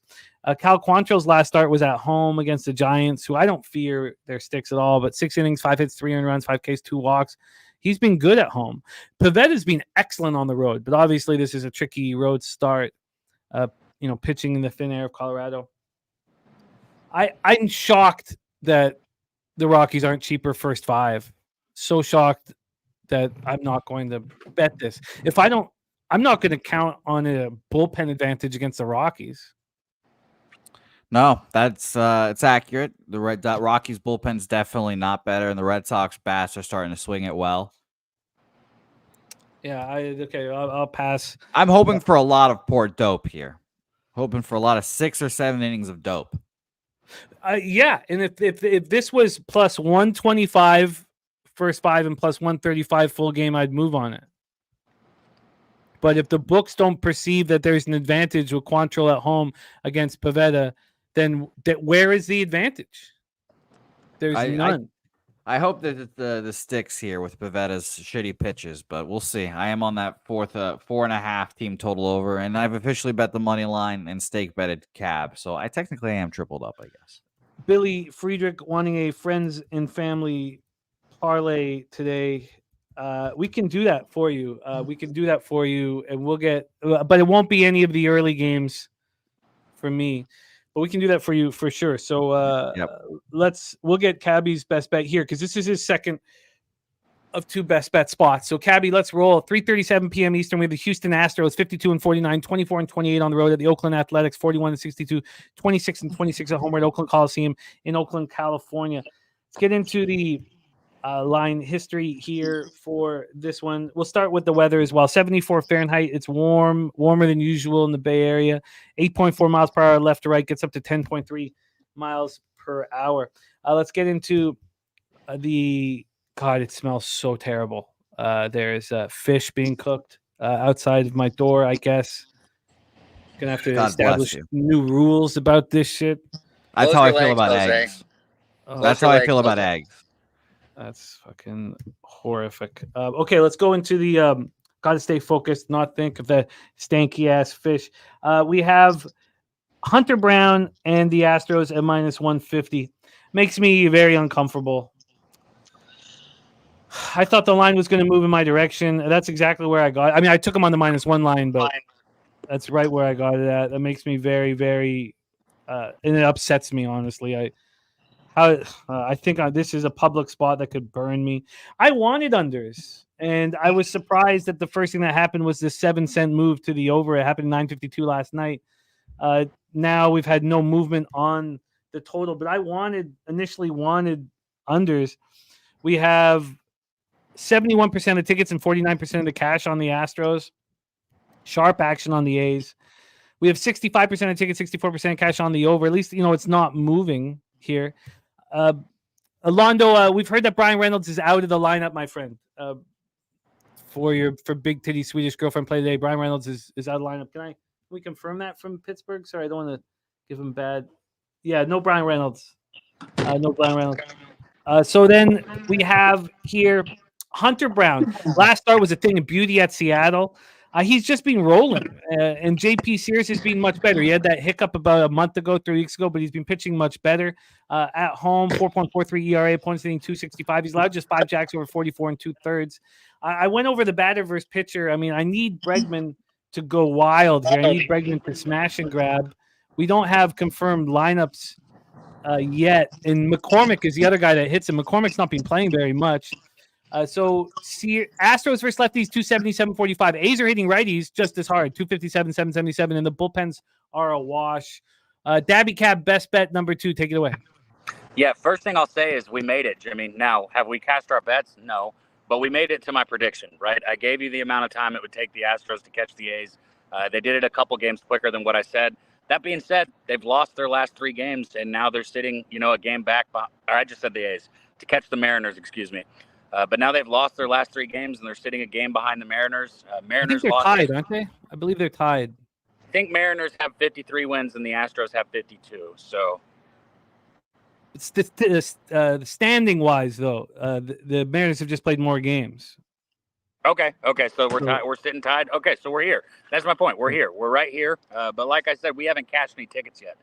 So the Rangers are a big problem. Yeah, the Rangers. And I'm sitting here, too, after all the crap I've talked about them, watching them, and I'm sitting here thinking, man, they're right there at that point, Jimmy, where if they lose, they're going to be sellers, but they just keep winning. They keep winning, so we'll see. But for this game right here, I know it might be public to look at the Astros, but I think it's the right move. The reason the Sharps are on the A's is because the A's are hot. They've been scoring a ton of runs this month. They've won 4 of their last 5 baseball games. They're a really good underdog to be betting on right now. But today, I don't think that's the case. The Astros know that they lost yesterday. They know that they've lost 3 in a row. They know the work that they just put in to catch Seattle. I don't think they stop. I think they get right here. And if you look at Hunter Brown, back earlier in the season after his first 3 starts, he was sitting over a 16 ERA. I mean, this dude was getting blown up early. He's had to put some serious work to get that thing back down to a 4.14. And I know a 4.14 might not sound great, but like I said, he had to put in some serious work to get it down here. And this is another team I think he's going to relish the opportunity to pitch against to help bring it back down. I got the Astros in the first 5. I took them on the run line at even money. I mean, that's better line. I think that's a better line than I got minus 109. That's a nice line that you got. What would I get right now at Penny on the run line? God, minus 102. God, that makes me uncomfortable. Really, really, really makes me uncomfortable. Why is this line not moving towards the Astros? Let's go back to the amount of tickets on them. I guess it's not too many. 71 and 49. Jose, take it away here. I'm very uncomfortable with this spot. Take it away. If I didn't love Hunter Brown, I wouldn't have done this. Take it away, Jose. A's at home to the Astros. Yeah, I found this to be a tough game. I didn't know what to make of it either. There was a lot of back and forth for me, and I was like, maybe JP Sears can go out there and dice up these Astros. Now, 111 weighted runs created plus this month against lefties, solid to very good. Astros full season against lefties, 109 weighted runs created plus against lefties, still pretty good. So it's not a bet that I'm just running to the window to make, but I honestly did lean under here, thinking that Hunter Brown could shut down the A's, and then hoping that JP Sears could do his things. He's had good starts against the Astros in his career, so he's had 2 this year thus far. 6 innings, 1 run not earned. 5 innings, 1 run, 5 hits there. Still good. Last year, 6 innings, 5 hits, 2 earned runs, and his only bad start against them in 23, 5 2/3, 8 hits, 5 earned runs there. I just think that JP Sears could pitch well against these guys. And yes, you're right about Bregman being the only guy that's been able to hit him. and Bregman hasn't really had his best season this year so far. So we'll Wasn't see how all that McCormick- operates. Wasn't McCormick on that list too? Didn't he rake? Yeah, Chaz also hits him 333, 10 plate appearances, 9 at bats, 3 hits, a home run in that as well. Okay, did you tweet this out, Dabby? Only the Astros, not the Phillies bet. So Astros first 5 minus a half, and you got that plus 100? Yep. All right, Dabby Cab is locked in. Best bets for Dabby Cab. Astros first 5 minus a half. I'm on that as well. He got a better line than I did. I'm on the full game -1. I'm shocked that the first 3 innings, the over 2.5 is heavily juiced. Heavily juiced. I'm surprised. This whole line is kind The of overs juiced? heavily, yeah. Wow. Yeah, like I said, I just kind of expected this to be a low scoring game. So do I, but I'm not going to go up. I'm not going to bet against these Agreed. market moves. So Dabby Cab also moving on. Sorry, I thought I had it written down here. I've got your asterisk Cab. Oh yeah, what was it again, Cabby? Phillies Twins over 8. I didn't tweet it out, so you're gonna have to see what juice you can get right now for me. Philadelphia, Minnesota over 8 is his other best bet. We'll do a quick Looks line like you can shot. get -108 right now, -110, -108. Yeah, I took -110, so that works. Oh no, we can give you better than that. We can give you even money, plus 100 at Pinnacle. Okay. Well, I don't like the line moving against me, but we're cashing either way. I love it. Have a great time in New Mexico with the fam. Stay in touch with us. But thank you I'll for be still back making tomorrow. time for us. Say what, my man? I'll be back tomorrow, and I would have been back today if it wasn't for that levee break. And I'm telling you, Jimmy, it's insane. I'm in the middle of the mountains, and I'm stuck in the middle of a flood. Like, I drive 10 hours from where I live, and I still get stuck in bad weather. You bring it. Things will improve, my friend. I promise you. I promise you. Get that cash today, though, and thank you for making time for us, Dabby Cab. Please support Dabby Cab and, of course, Medicate Mondays every Monday at 11 a.m. Dabby Cab, any last words for the Capper Sport in the show? Oh, man, I love you guys. I'll be back at home tomorrow, so hopefully it'll be a little better setup. Let's get paid, man. Let's get paid. Today's a big day. Let's cash out. I love it. There he is, Dabby Cab in the house. Let's roll on, and we're about to get first pitch in Atlanta. So live action. This isn't as appealing as the live action. We're at Angels Mariners, and I got that over 4.5 in the top of the 4th when it was 0-0. If I had waited one more inning, I could have got over 3.5. Now that would have been -140. Mr. Heat, Sharpie's look here. We'll pull it back up for you right here. Sorry, pull it up. I have it here. It was Justin Steele, 6 or more strikeouts at -118. Justin Steele, 6 or more strikeouts, -118. The Seattle Mariners team is horrific with the injuries that they're facing. I mean, they can't do anything. They're so easy to pitch. It's so easy to pitch around Cal Raleigh. Like, it's just they're a very weak. Come on, Jimmy. Join the club here. Come on. I don't need to back Griffin Canning here. I don't have to. I don't. But we must. He's 0-8 on the road this year with a 6.31 ERA. He's allowed 10 home runs in 45 2/3 with a 271 opponent batting average. I like him at home. I like his story coming back from the back injury that they said he likely wouldn't pitch again. But Castillo is in line. We talk about the Mariners lineup being so easy to shut down. The Angels lineup is it better? Angels versus righty since June 15th, 226, 660. Mariners 199, 638. The Angels bullpen's been better than the Mariners bullpen, but I don't really know where. I mean, the Mariners need a win. They need a start, and they have just the guy to produce it. Their highest paid pitcher.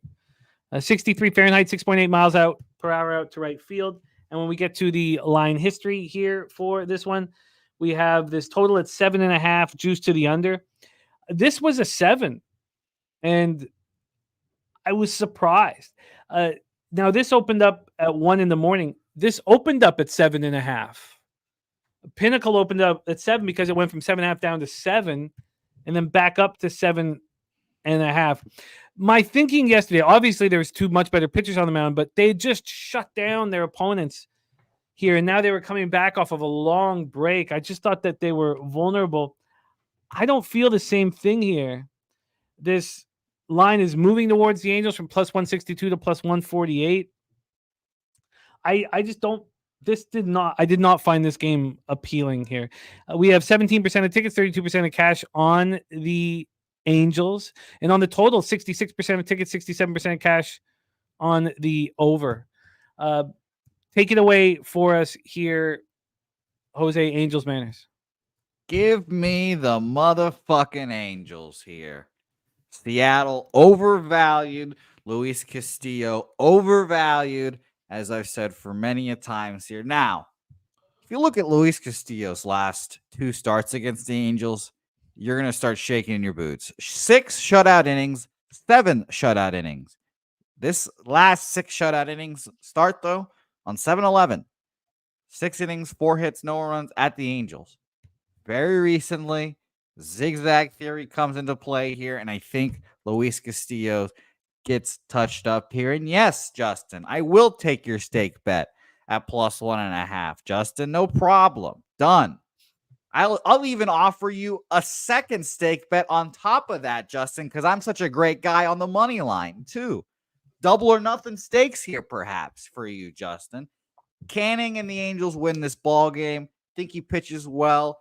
Lee Davis just put his numbers against the Angels, or excuse me, that's Luis Castillo. Here he is. Canning against Seattle, 2-2 with a 3 ERA. For Griffin Canning, that is impressive. Now, obviously, the main big concern for me here is Griffin Canning pitching on the road, because you just mentioned it, how bad those numbers are. But I'm going to hope that his last start, 6 2/3, 4 hits, 1 earned run at Seattle already, was a good one. Hope that comes through for him again. He did lose that game 5-1, but good start nonetheless.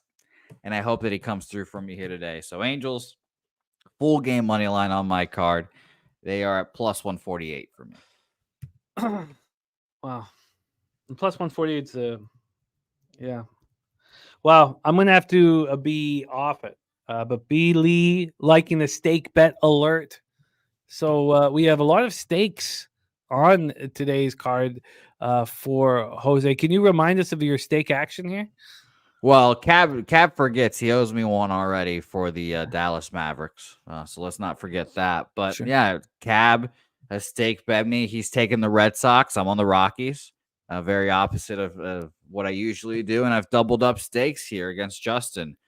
He's got the minus 1.5. Seattle Mariners is his stacks play of the day. Is it?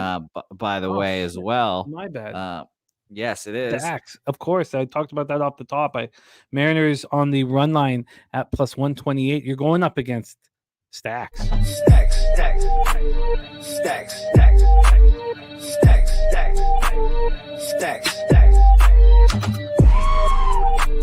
stacks, stacks, stacks, stacks, stacks.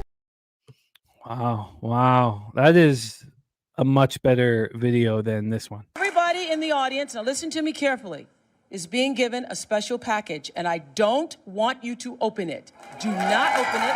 Cameras are on you, so do not open until I tell you. All right, open your boxes. Open your boxes. 1, 2, 3. You get a steak. You get a steak. You get a steak. You get a steak. You get a steak. Everybody gets a steak. And Mikey Money gives a stat that backs the Seattle Mariners up as well. Dogs longer than plus 145 off a win where they had more walks than extra base hits are 0-19 straight up if they were dogs in the last meeting. But no concern, Jose. 0.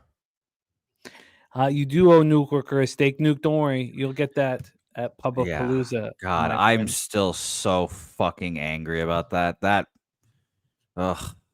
Blackout drunk in Corpus Christi with a bunch of old white women. I'm just furious. Throwing up on myself. Buckled buckled. Yeah, well, what did I tell you, Jimmy? We're a country of choke artists. That's what we do. Country of fucking choke artists. All right, we have the friends and family portion for us here, given to us by Dabby Cab. Now, this is not an official pick for him on the show. Let me ask him if he wants to make an official pick, because it's not one of his picks yet on the show.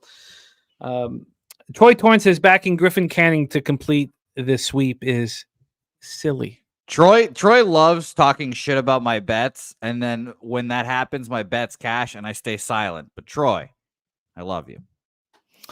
I respect that. That. Let's move on. Here. We do have a runner on second with 2 out in a Braves Red. So this is a big at bat for Winans. That was a beautiful pitch. Beautiful. You curve. took the Braves? I'm sorry, I already forgot. On the -1 line too. Okay. On the -1 line. And this is a huge at bat against Steer. Is there a less imposing cleanup hitter in Major League Baseball than Steer? I don't think so. So we'll be keeping an eye on that one. But let's move on to the next spot. We have a very, very exciting situation here for these Baltimore Orioles. We have Chase McDermott making his Major League debut here. 4th round pick in the 2021 draft. He's almost 26. This is not. Say what? Do you want an update? Double down the line, triple down the line. How do you not catch that? Oh my God. And the fucking guy just threw it at Little League home run, fucking inside the Parker. Oh my God. Look at that throw. The throw. Oh my God. I've never seen a worse throw in my life. What the hell was that? Oh my God. That was insanity right there. That's a half inch away from finishing the inning 0-0. It touched his glove, went off his glove. I don't know who's playing second base for the Braves, but maybe the worst throw I've ever seen in my entire life. I've never seen a throw like that. Oh my God. Oh, it just slipped out of his hand. It just slipped out of his hand. Yeah, I don't know who that is, unfortunately. Holy hell. Oh, that's just horrific. All right, let's get back to business here. We have Chase McDermott making his Major League debut, almost 26 years old, out of Ball State. He has been so good in the minors. The last 2 years, he's been lights out. Whether it be at AA Bowie or AAA Norfolk, he's been very, very good. And now making his Major League debut in a game that the Orioles need. So Chase McDermott making his MLB debut, going up against Edwin Cabrera, 1-3, 7.36 ERA, 1.67 WHIP. He has been bad. God, when do I move on the Braves live? Okay. Going up against Edwin Cabrera. Edwin Cabrera at home, he's throwing 22 2/3 innings. He's allowed 13 earned runs. He gets strikeouts. Edwin Cabrera, if you use the eye test, this guy's got great stuff, but he never seems to be able to get the job done. He's coming off a nice start in a 6-4 win at home versus the Mets. Went 4 2/3, allowed 1 run earned. The Orioles bullpen's been a huge problem all of a sudden, and they continue to smash righties. Orioles, Marlins here. And one of the things that bothered me is I told you that Suarez was vulnerable yesterday. I thought Suarez was going to get touched, and I still didn't have the balls to fade the Orioles. But here we have Chase McDermott, a huge move, not a huge move, but a move against him. The Marlins have gone from plus 124 to plus 117. So a slight move towards the Marlins. It's a very cheap price for the Orioles, a fishy cheap price for the Orioles. When we get to me. Say what, my man? This line plummeted for me. It's a 7-cent move at Pinnacle, but Bet Online, of course, would have come out earlier. This total has dropped from 8. Opener.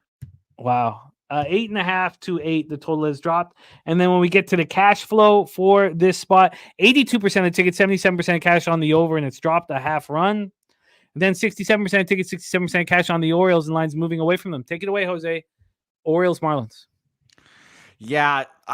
This was again, everyone knows that I love these big line movements, et cetera, et cetera. But this is the one, obviously, because of the Orioles, that scared me a little bit.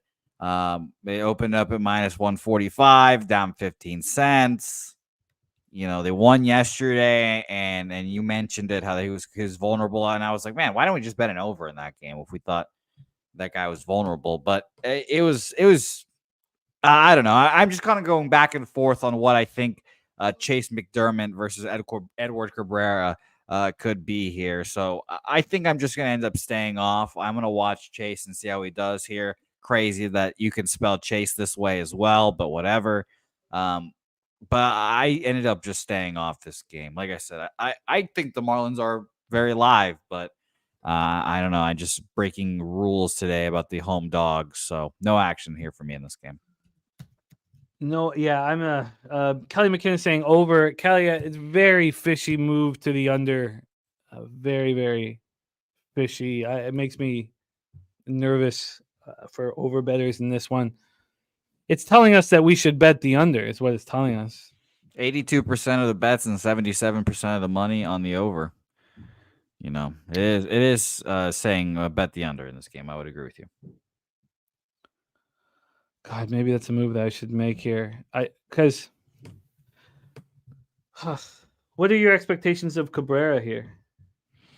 Yeah, I've kind of battled back and forth between both of these pitchers because I don't know who's going to pitch well in this game, and it says both of them are, and it's scary to back Edward Cabrera, especially when you're going up against literally one of the best offenses in baseball.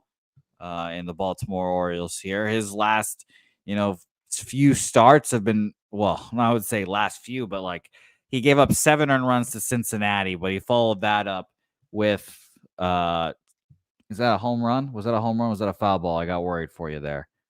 It looked like That's a home run. Home run. Jesus Christ. What an ass clown I am. All right, but he pitched well against the Miami Marlins and the the New York Mets, and Mets have been hitting the ball pretty well against righties this month. 11th against righties this month. Baltimore against righties is 13th, 108. So if he can pitch well against Baltimore, he can pitch well against if he can pitch well against the fucking Mets, he can pitch well against Baltimore. So I'd lean under here as well. Off the cap now, but I don't think I am. I don't know how you can back Cabrera against a patient team like the Orioles. Even that good start against the Mets, he walked 5 batters. So I'm not going to mess with it here.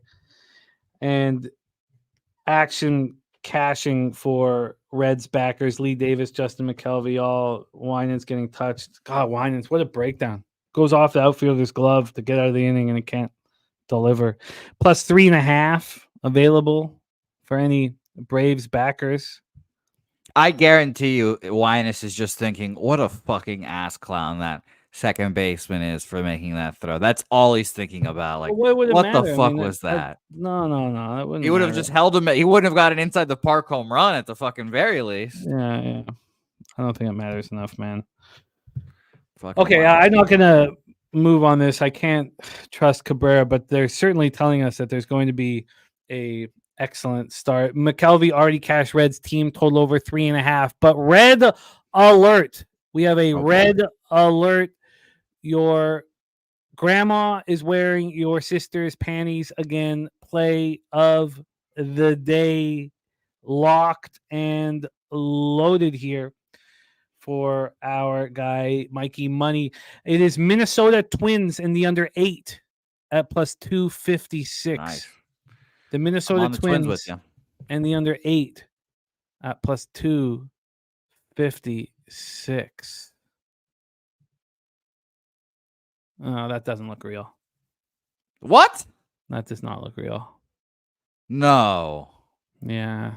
Her neck looks real. You wouldn't say her legs look real? I wouldn't. No, I wouldn't. You're getting better at these. You're starting to identify which are real, which are fake. I've got to do better, I guess. God, and the problem is Montas can now relax. Can he relax too much? Well, the Braves' offense has been horrible, as we all said. Kong saying this is going to get worse. I don't know if it is, man. Live under, Johnny K saying. Thank you, Phil the Kill. Live under at 12.5. That's not a bad idea. But, I mean, because even the Braves' weak spots in their bullpen. You know, I like that. The both bullpens have been so good. Maybe that's a better look. Live under, right? But I don't want Montas. I'm not. I don't want. I would rather Montas get touched. Okay. All right. I'm going to move on the live under. I'm just moving. Oh, you are moving on it? Yes, I have to pull it up for what it is for me, but I'm going to. If I can get 12.5, especially, yeah. 12.5 minus 130 live right now. Slow Jams Arsenal, the Pork Chop Hill play of the day is Baltimore on the run line. Slow Jams Cash was Pork Chop Hill play of the day yesterday. All right, let's roll on. 6:40 p.m. Eastern. I was late to the party. This is the only situation here weather-wise where the wind's blowing in at double digits. I think that's also at Wrigley, isn't that right? So a couple spots, but Tigers, Guardians, Progressive Field in Cleveland, Ohio. Jack Flaherty versus Tanner Bybee. A great pitching matchup here. Take a look at the weather. I was so focused on these early games. 15. No, it's not all going in now. It's 15.8 miles per hour left to right, slightly in.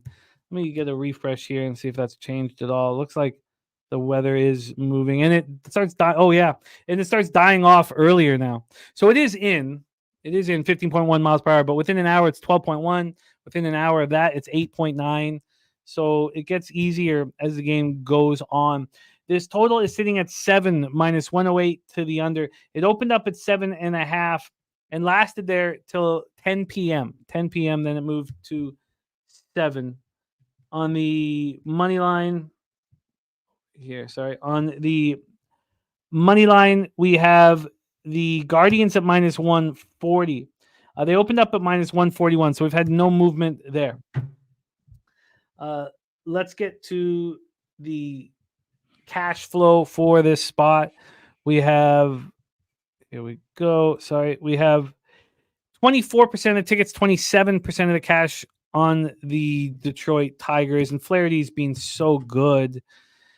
For the total, we have 80% of tickets, 80% cash on the over, and we've dropped a half run. Flaherty 7-5, 3.13 ERA, 0.96 WHIP, 127 Ks and 102 thirds. His last start, 5 2/3, 3 hits, 2 earned runs, 1 home run, 8 Ks, 1 walk, and a 5-4 win at the Blue Jays. He was unhittable. And then he allows one bad pitch to Vladdy, and Vladdy hit it 450 feet. Vladdy just absolutely destroyed it. But other than that, he was excellent. He was very, very good. On the road, he's 2.84 ERA, 201 opponent's batting average. There's a lot of suitors for him if the Tigers are out of the playoff hunt, which they still are slightly in at 50-52.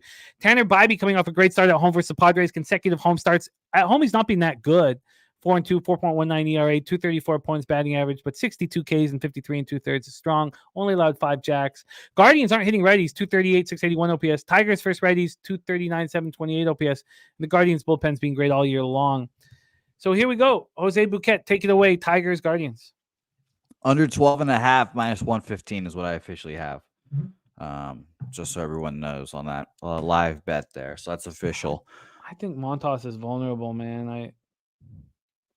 I'll be interested in moving on it once we can get the starters outlined, but maybe he rolls through here.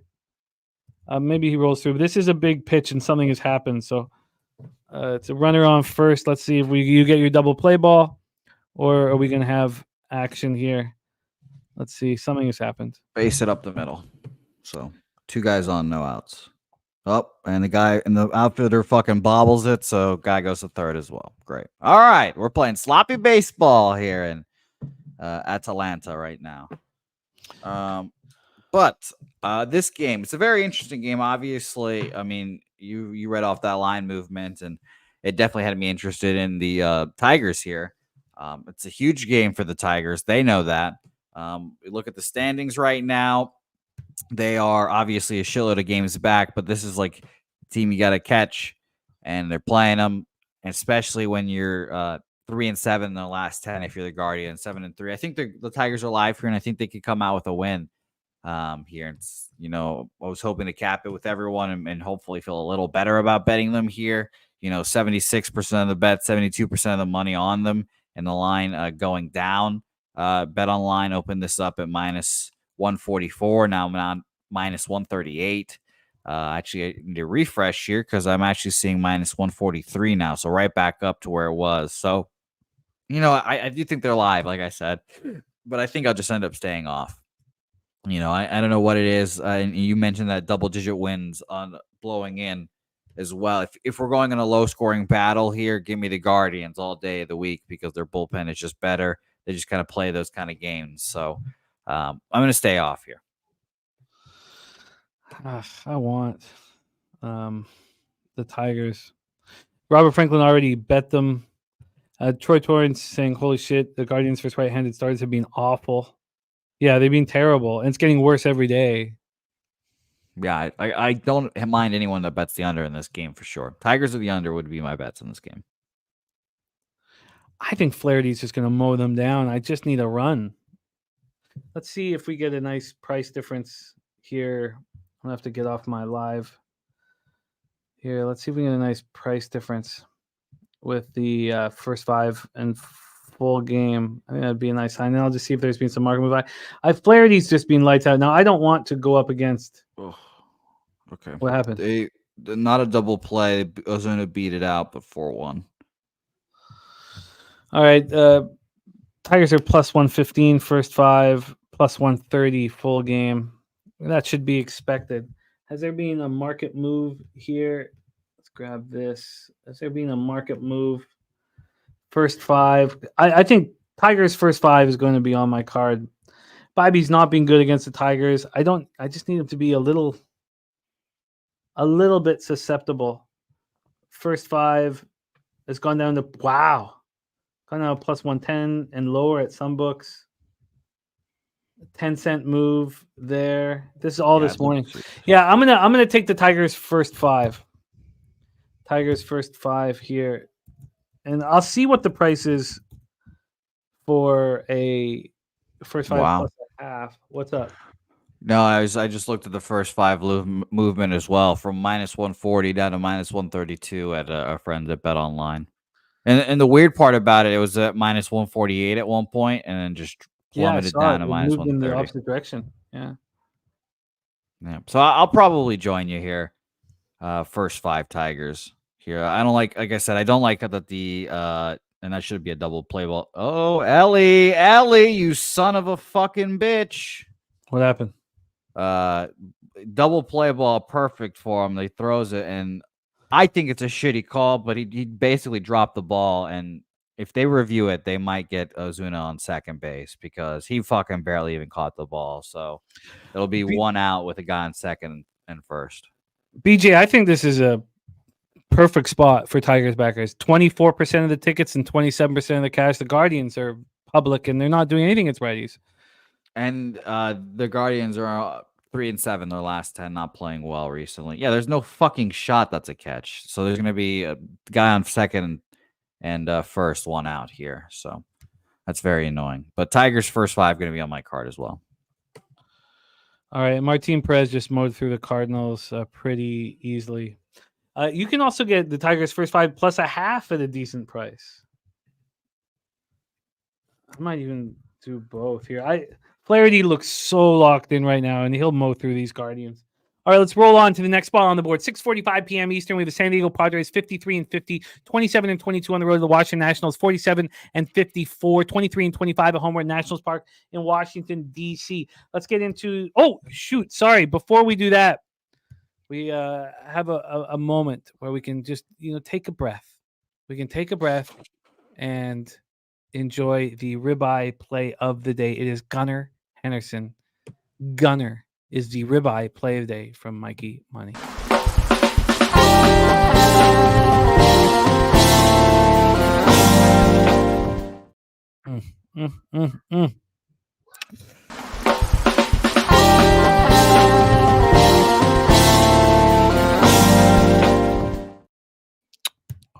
Respect.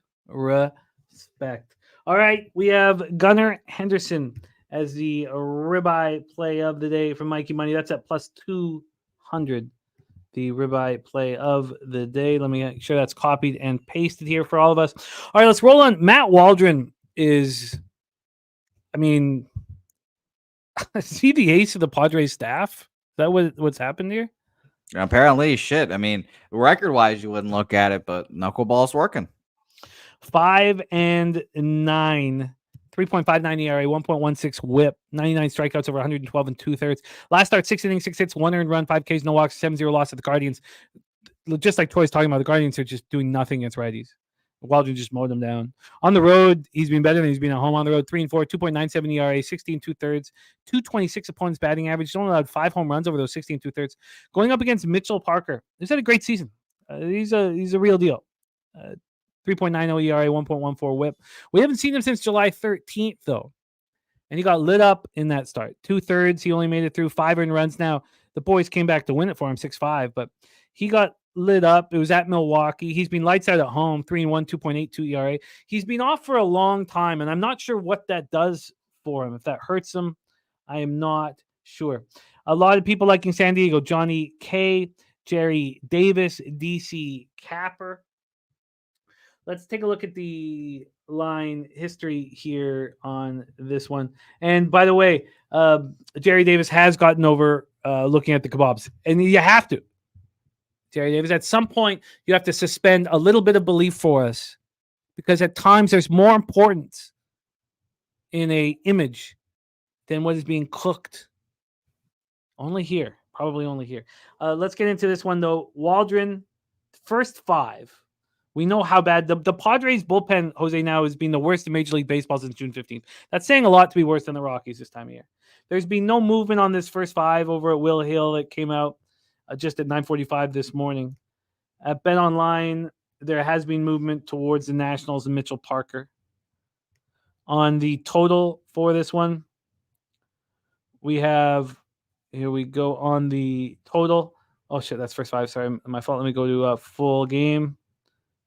Full game total, we have this sitting at a 9. 9 minus 119 to the under. We see 8.5s. This opened at 8.5 and moved to 9, 11.43. So we've had a slight move towards the over. And then on the full game money line here, we have the Nats at minus 108. They opened up at plus 108. 16 cents of movement here. That's a big one. 16 cents of movement. And Jay Peasy letting us know that his best bet of the day is the under in this one. Or is it in the Tigers game? It says, can you let us know, Jay Peasy? We need to know. I want to make sure that I know what you were talking about, what your best bet, because I know you've hit 6 straight. Cash-wise for this one, you have 66% of tickets, 90% of cash on the Padres, and a legit move to the Nats. On the total, 64 and 66 on the over. Take it away for us here, Jose. Padres, Nats. Yeah, I mean, Jimmy, you know I love the Nationals. You know I love Mitchell Parker. And, yeah, I think we're going to see the Nationals trying to throttle down some of these innings for their young pitchers here to keep them healthy. But Mitchell Parker with a lot of rest, but it is a lot of rest. I'm okay with that. And I think he goes out here and pitches well. And he's on the under in the Pirates Cards game, Jimmy, by the way, JPZ. Okay. But yeah, I like the Nationals in this game. I'm going to move on them. I think they're minus 110 for me. Sorry. Yeah, minus 110 full game money line. Finnegan is in the bullpen and he hasn't pitched in a few days. So I'm sure Davey Martinez is itching to use him. So I believe in Nationals. My money line here, minus 110. And a huge movement to them, obviously, with barely any tickets and bets on them. Makes me feel better. Yeah, the move to the over means hot day in Washington. I'm sure Mitchell can handle that well. The implied volatility is interesting. And then, Mitchell Parker being out of his rhythm, it's just enough to keep me off of it. But market-wise, this makes a ton of sense for you. So I completely get it here. We have a big pitch here with a 1-2 count and a foul ball there. Still 4-1 Reds in the bottom of the first, and it's 0-0 in Cardinals Pirates with a runner on, 2 out in the bottom of the first. Let's roll on. Definitely. BJ, market does say Nationals. I agree with that. Let's move on to BJ's best bet. It is also my best bet on the card today. New York Mets, New York Yankees. I forgot to ask Dabby Cab if he wants his friends and family to be. Do you want this to be official? Strikeout, by the way. So 4-1 in the first. All right. For your record, let's hear from him. Stay under 12.5, lads. Under 12.5. I wonder what it is live now. I could tell you the live is 12.5. Okay. So it's still minus 115 right. to the under. No change there. And the Liberator got out of that first inning. So looking good there for our guy, JPZ. Let's talk Mets Yankees. I'm with BJ on this one. I just think Garrett Cole shows that he is ready for a stretch run. The question is, what's Sean Manaea going to do? We're at Yankee Stadium in the Bronx. The Yankees are 17 games over 500, Jose, and only 5 games over 500 at home. Absolutely wild. Let's get into the weather here for this one.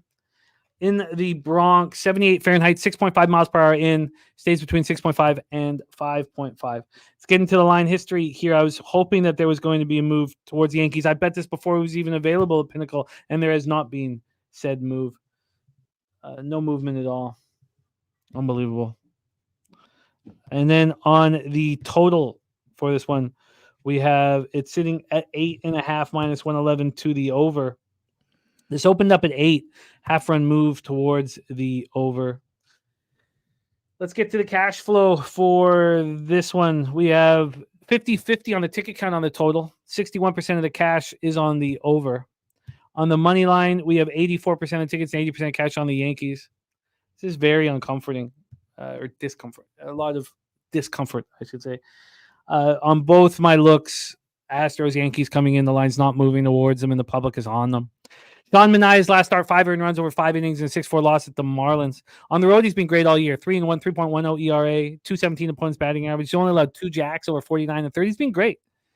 Garrett Cole's had 2 very good starts against division rivals in the Jays and the Rays. And I know the Jays and the Rays don't have heavy sticks like the Mets do, hitting 260, 833 OPS. First righty since June 15th. I just think it's time for him to shove at home. He's not been delivering at home. He's only thrown 14 and a third at home. He's allowed 16 hits, 7 earned runs. Does have 21 strikeouts. I think, favorite turning into a dog must be Top Crocodile. Oh, sorry, you weren't asking me. My bad. And Yankees versus lefties is a problem. It's a problem. And it had me hesitating before moving on it. 206, 654 OPS. That's it.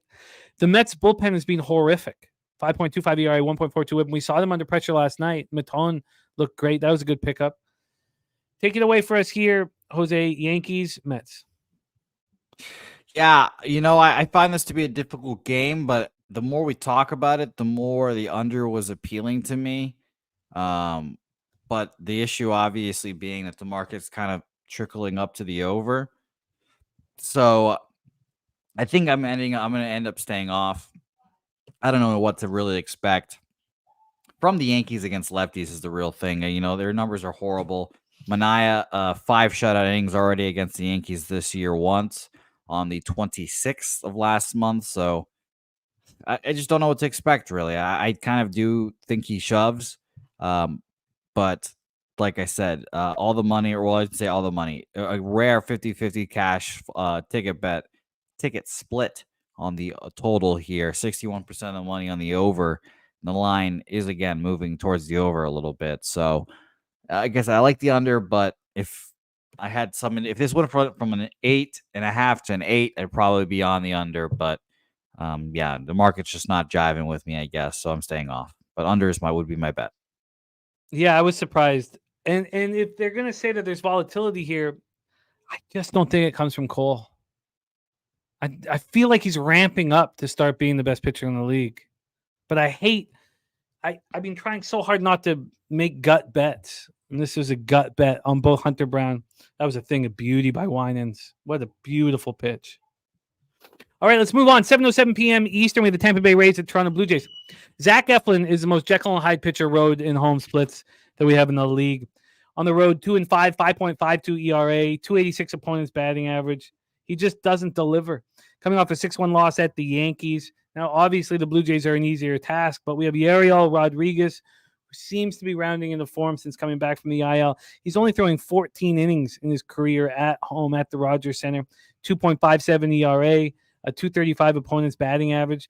The Rays are hitting 227, 705 OPS versus righties, while the Jays are 249, 734 OPS, and both bullpens have been bad. There's rain supposed to be around now, but should be nice tonight. 78 Fahrenheit, roof should be open, 11.7 miles per hour left to right, slightly in. Then it becomes fully in and dies down to 8.9 miles per hour. Let's get into the line history here for this one. This total is sitting at 8. It opened up at 8.5. We have a half-run move, a legit half-run move to the under.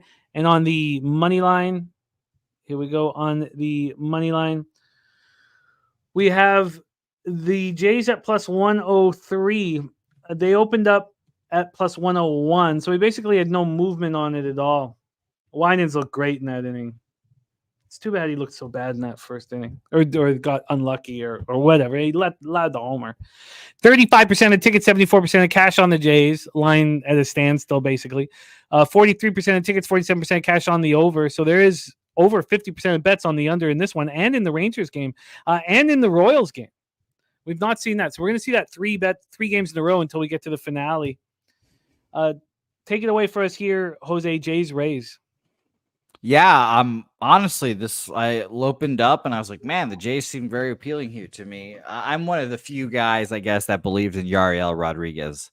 Like I said, if you take a whole year off of baseball just to train for a major league and come over here, I'm gonna have faith in you. And he's had a little bit of unluckiness with injuries, but I still like the guy, still believe in him. You've mentioned Eflin's Jekyll and Hyde. I looked up his numbers against the Jays. Historically, he's had 2 starts this year thus far, 6 innings, 9 hits, 4 earned runs at Toronto.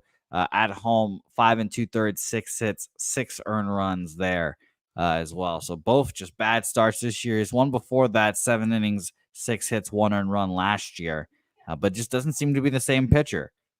So yeah, I did lean Toronto here. I haven't moved on it yet. Again, wanted to talk it out with everyone, but Toronto appealing to me today. We do not, or we smash Eflin, and there's no price difference. First 5 in full game. I thought there would be. We get to Eflin.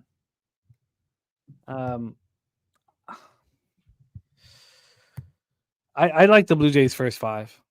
We get to Eflin, but why is it not more expensive to back them? Let's just take a look and see what the line history is. I mean, but look at this. I mean, Schneider's only had 3 at bats, so he doesn't really count. But Jansen and Springer hit him hard, and Guerrero, we're not even at Guerrero yet, who's got a jack off of him. Yeah, and Springer hitting well, and now seeing the guy that he hits well is encouraging to me. Top Crocodile taking the Twins at plus 119. I get it. Why is there? So there's been no movement towards the Jays full game. God, this is a big. I need the Cardinals to do something here. Let's see what the first 5 is. We'll use Bet Online line moves here for this one. Bet Online for the Jays game is sitting at minus 108. Open up minus 110. I mean, there's not even why is there not a move towards the Jays? Because Mikey Money likes Toronto first 5 here as well. Well, I think there's not a movement to the Jays because more people are betting the Rays, and they want more people betting the Rays. Now, they're obviously not bigger bets, but I do think they're just getting more people to bet the Rays. Yeah, I am very interested here. I'm going to move on the Jays. I just don't know whether I'm going to make it full game or first 5. The bullpen, I'll give you guys bullpen just to let you guys know. Jays, Genesis, Cabrera, Swanson, and Pearson, all 3 yesterday. I'd be a little surprised if any of those guys will go today. Chad Green didn't throw Yimmy didn't throw and Trevor Richards didn't throw, so I expect all of them to go. And Jimmy, would you say that Yimmy and Chad Green are your best closer or your best relievers? I would prefer if you pronounce the name the way he wants it pronounced. If you respect the man. He has to earn that respect by making me some money. I call Mike Stanton for a reason. Oh, what idiots. You have everything going for you. Fucking idiots. You have runners on the corner, you're taking Perez to the fucking woodshed and you get caught in a rundown. I mean, what ass clowns.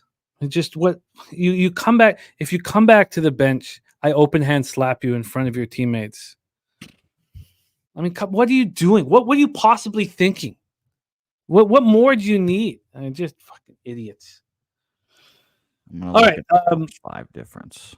Yeah, but having Jimmy and Jimmy Garcia and Chad Green ready, they're the best 2 relievers in the pen. So that's a very good sign.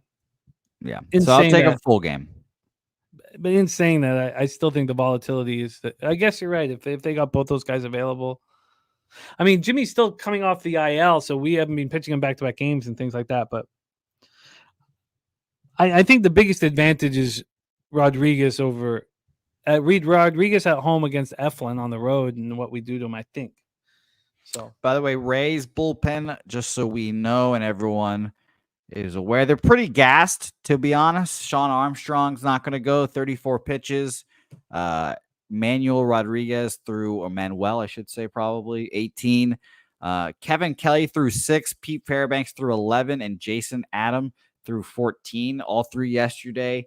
All 3 of those guys have been throwing a lot recently.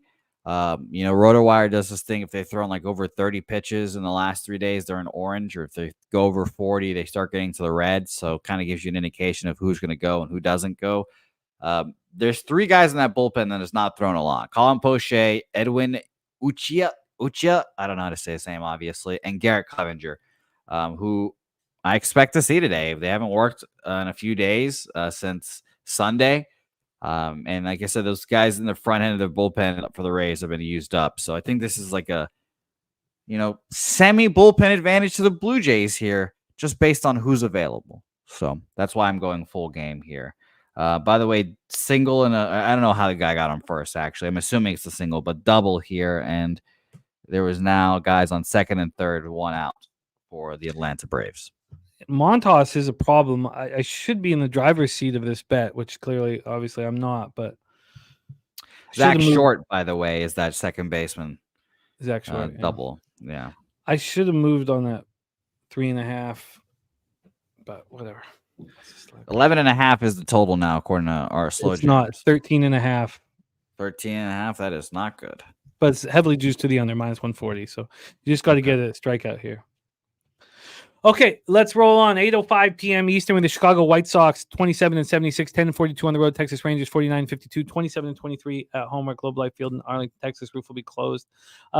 So do I write you down for Blue Jays full game?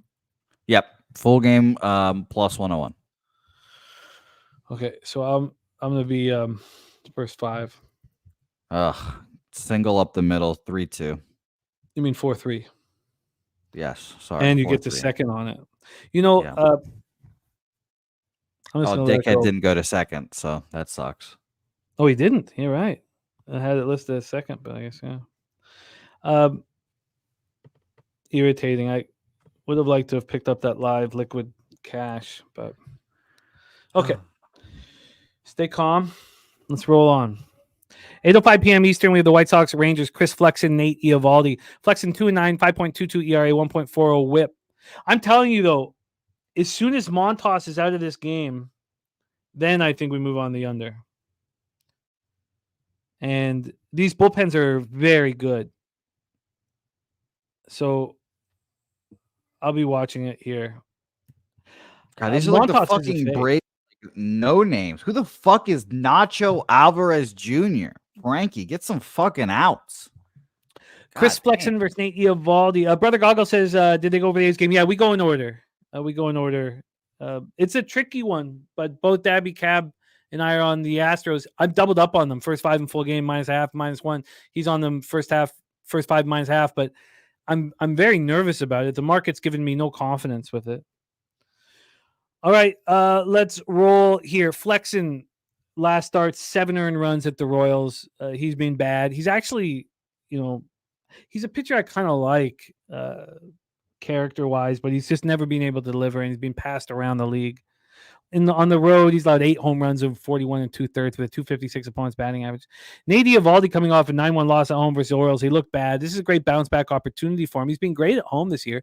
5-1, 2.69 ERA, 184 opponent's batting average. Great bounce back spot. Neither of these teams are hitting righties. White Sox 216, 612. Rangers 229, 661.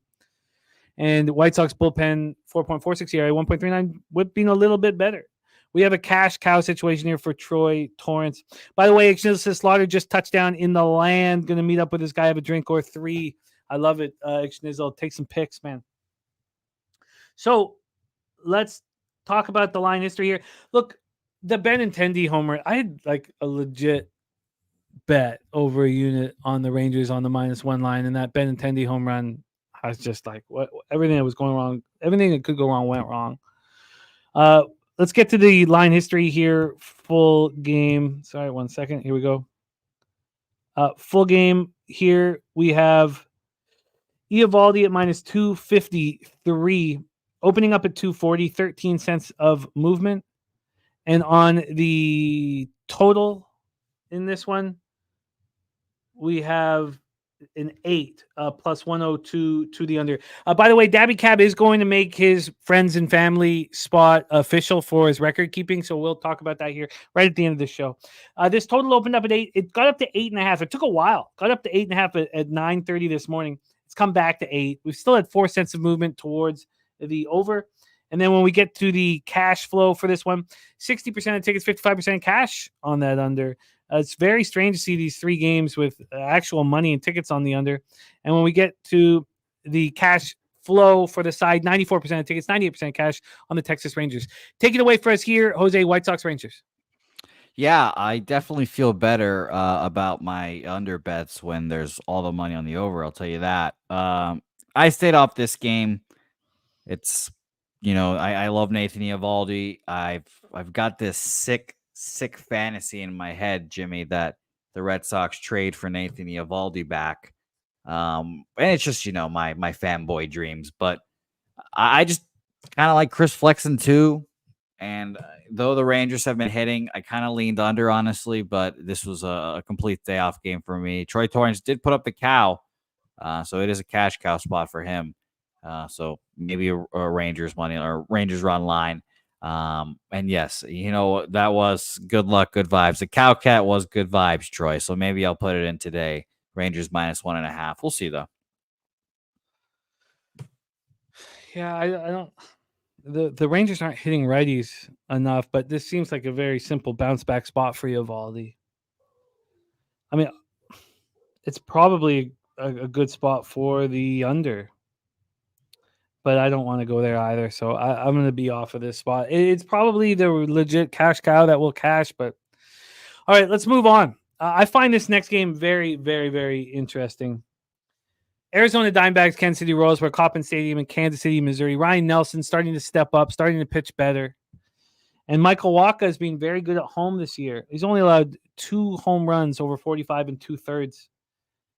Let's start with the weather in Kansas City. 91 Fahrenheit, hot, hot, hot. 5.4 miles per hour left to right, out to right field. Dice down 3.7, so it's hot and it's not windy.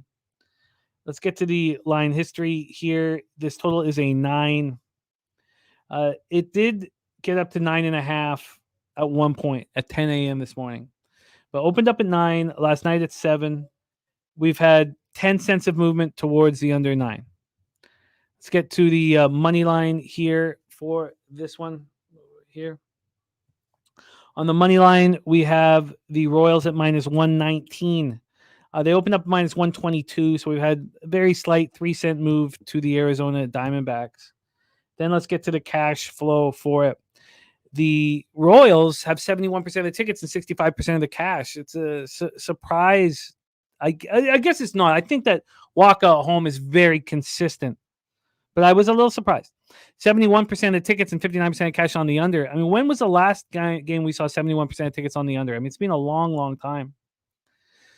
We have Ryan Nelson coming off that great performance at Wrigley, 5 2/3. He allowed 1 earned run, 9 strikeouts. On the road, he's been good all year. It's at home that's been the problem. On the road, 4-3, 3.58 ERA, 247 opponents batting average. Michael Wacha, 3.55 ERA, 1.20 whip on the season. He's been great. His last start was at home over the White Sox. We know the White Sox can't hit righties, and the Diamondbacks can. White Sox, he shut him down. He didn't allow an earned run, 7 strikeouts, 1 walk, and 7-1 win at home. At home, he's 4-1 with a 2.96 ERA. He's only allowed those 2 jacks I mentioned with 253 opponents batting average, except the Diamondbacks since June 15th, earning 254, 775 OPS first right. Diamondbacks, Royals bullpen's been quite good, sort of middling, but quite good. Take it away for us. Oh, I guess we have a jack here from the Reds now. 5-3 Reds here. 5-3. 12.5. Top. Just stay under. Yeah, 5-3. And live totals 14.5 here. And 1-0 Pirates. So not a good start for me in this one. Take it away for us here, Jose. Diamondbacks, Royals. Yeah, so obviously, I mean, Jimmy, you read off the market, and I'll go touch on it again. 71% of the bet, 65% of the money on the Royals, and yet the market has gone down. Was minus 130 at our friends at Bet Online, now down to minus 117 now for the Royals. Ryan Nelson, home road splits guy, better on the road than at home.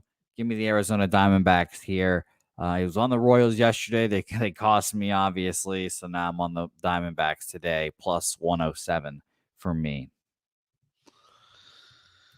Diamondbacks plus 107. I thought that was going to be a spot that I was going to move on, but I don't feel too good about it. All right, let's talk about the final spot on the board, and then we will get into the friends and family parlay. 10:10 p.m. Eastern with the San Francisco Giants 48-54, 20-32 on the road at the LA Dodgers 61-41, 33-19 at home. Dodger Stadium, Los Angeles, California for Robbie Ray's season debut. 10 rehab assignments he had, Jose. Coming back from Tommy John. He threw 78 pitches over 5 1/3 scoreless for AAA Sacramento. 45 strikeouts, just 6 walks over 29 1/3 during his rehab stints. Tyler Glasnow also coming back from the IL. We didn't think he was going to pitch today. We thought that earlier in the week it was going to be Kershaw's spot, but they're giving Kershaw the extra day. So Tyler Glasnow didn't have any rehab starts, but he threw 58 pitches over 3 simulated innings, 3.47 ERA, 0.93 whip. We haven't seen him since July 5th. What are these flamethrowers going to do? I mean, this is an interesting spot here. That last start, by the way, Glasnow allowed 5 earned runs over 6 innings. But he's back. 3.63 ERA, 190 opponents batting average at home. The Giants are hitting just 224, 693 OPS versus righties. Dodgers 237, 746 against lefties, and both bullpens have been bad. So here we go. Let's start with the weather. 74 Fahrenheit, 8.4 miles per hour to right field. Dice down to 6.5 miles per hour. Let's get into the line history here. And yes, the Tyler Fitzgerald 5-game home runs or 5-game home run streak is unbelievable. First guy to do it since Bonds. It's shocking that it's Fitzgerald delivering. And here we have the Dodgers at minus 170 with Glasnow. So opened up at minus 190. It's a pretty big move towards the San Francisco Giants. I mean, is Glasnow the vulnerable one? What is Robbie Ray going to give you? I mean, this is tricky. This total is at 8, minus 114 to the under. It did drop to 7.5 for a while. Back at 8, 4 cents of movement towards the under. And when we get to the cash flow for this one, 87% of tickets, 86% of cash on the over, and it dropped 7.5. Now it is back to 8. And on the money line, 6% of the tickets on the Giants and 56% of the cash. So big boy bets coming in on the Giants. Take it away, Jose. The floor is yours. Yeah, again, this is a tough game for me because who the hell knows what we're going to get from Robbie Ray. I think Glasnow's fine. Probably just a phantom IL to keep him healthy, honestly. But yeah, what are we getting from Robbie Ray? A shitload of starts. None of them, his last 2 were deep ones, but the other ones weren't really that deep 3 innings basically every time. But his last 2, he dominated. Single A, 5 innings, 1 hit, no earned runs, 9 Ks, 1 walk. And in Triple A for his last one, 5 1/3, 1 hit, no earned runs there. The most impressive part about all of this rehab work that Robbie Ray has done, 45 strikeouts, 6 walks. Very impressive on that. So I'll say it. I think Robbie Ray might be a back pitcher here. I watched this first start to see, but I'm very interested to see because we've known the Giants as a, pitching revival place. Example, Sean Manaea is a great example. He came into the Giants, was horrible before, and then he came in and was revived. They do a good job of doing that, of reviving pitchers for whatever reason, however they do it. And I think that Robbie Ray is going to be the next candidate on that list. Do I expect him to win a Cy Young? No. Do I expect him to be that good? No. But I think he will be a quality pitcher that we can back this year. Obviously, this first start's fucking tough against the Dodgers. So if he gets touched here, don't be too surprised. But I think we can believe in the guy, and I'm very interested to see what he does. You're muted currently. I would have some interest in that first 5 with the Giants, or even that first 3 with the Giants. I mean, is Glasnow vulnerable here? I don't know. That's the tough part. I don't trust the Giants' offense typically. It's just I don't know. Maybe it's just like a recency bias I've had with them. But I'm gonna look up what Glasnow has done against the Giants, because I'm sure he's faced them already once. He's gone twice against them so far. Encouraging. 3 innings, 7 hits, 5 earned runs in a 14-7 win, and 6 innings, 4 hits, 3 earned runs there. Both of those starts this year. If you want to go back one more year to last year, he saw them 6 innings, 3 hits, 1 earned run there. So, like I said, I think the Giants might be live, but I don't have the cojones to bet it. Now 7-3 Reds. This is a tragedy. I'm glad I turned the game off. Focusing on our other action. Wow. Well, it's good I didn't take that Braves 3.5. Felt good about myself. Winans getting lit up and smoked. All right. This Dodgers lineup is not that scary right now. Will Smith does not look dangerous. There's that, there's Ohtani. You have to get to Freeman now after Ohtani. I wonder if Robbie Ray could shut him down for a little bit. Plus 140 on the first 3 seems like a really nice risk reward. I like that. Is that money line? Yeah. Yeah. What's plus a half? Like minus 140 or whatever it typically is? I'd be interested to see, but I mean, go for the 9 outs. I don't mind. Like, I've had great success doing that, but a pitcher who we haven't seen in a year and a half, it makes me. I don't know how I could be confident to get those 9 outs. The first 3 plus a half, minus 135. So he almost nailed it. All right, that is. I don't know, but I do think that Glasnow is. I guess I don't know what the hell Glasnow is going to do here off of the IL. He didn't look very good coming into it. 4-0 Pittsburgh. What a horrific fucking start of the day for me. All right, let's review all action and then talk about the friends and family parlay here. So let's review all action first and foremost. Pig milk play today. Detroit first 5 plus a half, and Arizona first 5 plus a half. That's at plus 230. The stacks play today from Justin McKelvey, Mariners minus 1.5 plus 128. Gerald Jones best bet, Padres Nats under 9. Joe T, the fuck your under play today. Phillies Twins over 8. Did the Phillies get on the board in that first inning? here. Did they? No. Runs on second and third with 2 out. Then Kong's smash play today. Seattle Nerfy and Cleveland Nerfy. Parlay at plus 180. Morgan Spooner Pissy Cheerios play today. Houston Astros money line. Hunter Brown 5 or more Ks. The Clark Edge get a hooker play today. Over 7.5 in Giants Dodgers. Is that a suggestion or a demand or a question? Demand. That's a demand. Okay. Razor Sharp Picks gave us his full Saratoga card. Thank you for that here. And then I will tell you guys the friends and family spot here in a second. Let me get this here for you. Yeah, you could pick a juiced one if you'd like, because I think mine's going to be plus money. I have that chance at plus 3.5 again.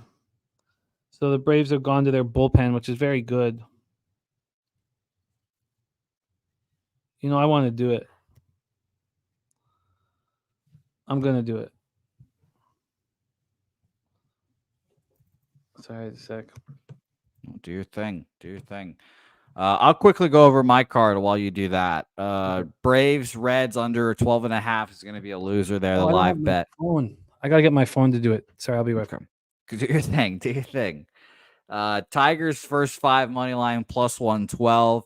Minnesota money line plus 117, which I think is going to be my friends and family edition. I've kind of gone back and forth between Minnesota and the Angels, honestly. Rockies team total over 4.5 minus 107, and Colorado money line plus 147. Also a stake bet with good old Dabby Cab. Angels money line plus 148.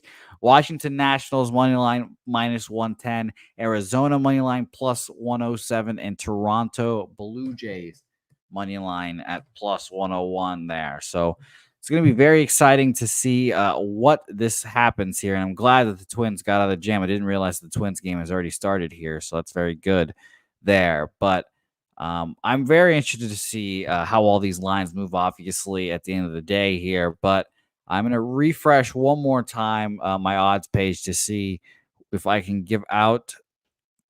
You know what? I think I'm just going to go ride or die with the Rockies, I guess, huh? Ride or die with the Rockies. I like the Angels a lot as well here. So I was close to making them friends and family. You guys know I love the Nationals as well. But my friends and family edition is going to be the Colorado Rockies. And I will take them full game money line there. So it'll be plus 147-ish, wherever you can get Colorado Rockies money line plus 147 for me, friends and family. So obviously that frees everyone else up to add something very juicy. So I've already forgotten what Cab's one was earlier, but that will be mine there, and it'll be very exciting nonetheless to see what happens here. Let's bring our friend back here. Hello, Jimmy. Did you get it in? No, they just pulled it from me. What happened? Single. That's fine. That's fine. All right, beautiful. I lose 10 cents of juice, but I get my first runner on. Good. Well, Jimmy getting Okay, I'm under. No. That's plus 3.5 on the Braves. Plus 3.5. Okay, Yeah. There we go. Okay. Montas is vulnerable. We get to the Braves bullpen. Okay, so in review, so I have Cab's friends and family. Jose's friends and family is the Rockies. Yeah, what was Cab's? So this is Cab's, and he's making this official. Josh Smith, who's hitting very nice right now. Josh Smith of the Rangers, over 1.5 hits, runs, and RBIs at plus 100. Hits, runs. And then I will add the Yankees. Full game? Yeah. I'll add the Yankees. All right. Okay. So I'm in bad shape here off the start. Very, very disappointing. That late move probably should have told me something here. Let's see if we can get another hit from the Braves. Attaboy! Let's go. Runners on the corners, no out. Montas sucks. Got to the Braves bullpen. Got in on time. Let's change the day. Doesn't have to end bad when it starts bad. Let's get that cash. Okay, back to this here.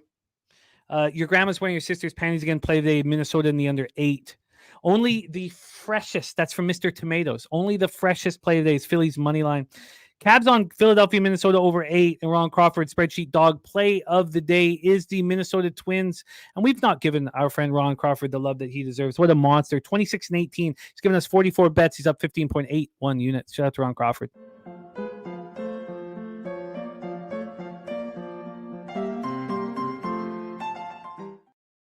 Come on, Montas. Mess this all up. Jose is on the Twinkies, as he said, at plus 117, but he's already given you his action. So I start now. Next, I've doubled up on the Astros. First 5 in full game. I have doubled up on the Yankees. I'm adding Tigers first 5. I got to decide whether I want to do that plus a half or first 5. And I'm adding the Blue Jays first 5. And that's it for me. So friends and family parlay there. Friends and family parlay is Josh Smith over 1.5 hits, runs, RBIs, the Rockies, and the Yankees. There we go. Shout out to AEOD. Shout out to all of you guys. Tomorrow is a bigger card because we have CFL football. We also have CFL football on Friday. And then next week, we're going to have Olympics. And yeah, I'm excited to hear what we cover. Well, Peter Loshak, first of all, will be a little outside the box. I don't know. I mean, that's going to be exciting. All right, well, we got the sack fly, so it's 7-4 now. I'll take it. God, Montas, I just think he's so vulnerable. So are you going to ride the anti-American wave with me, Jimmy, and men's gold for basketball?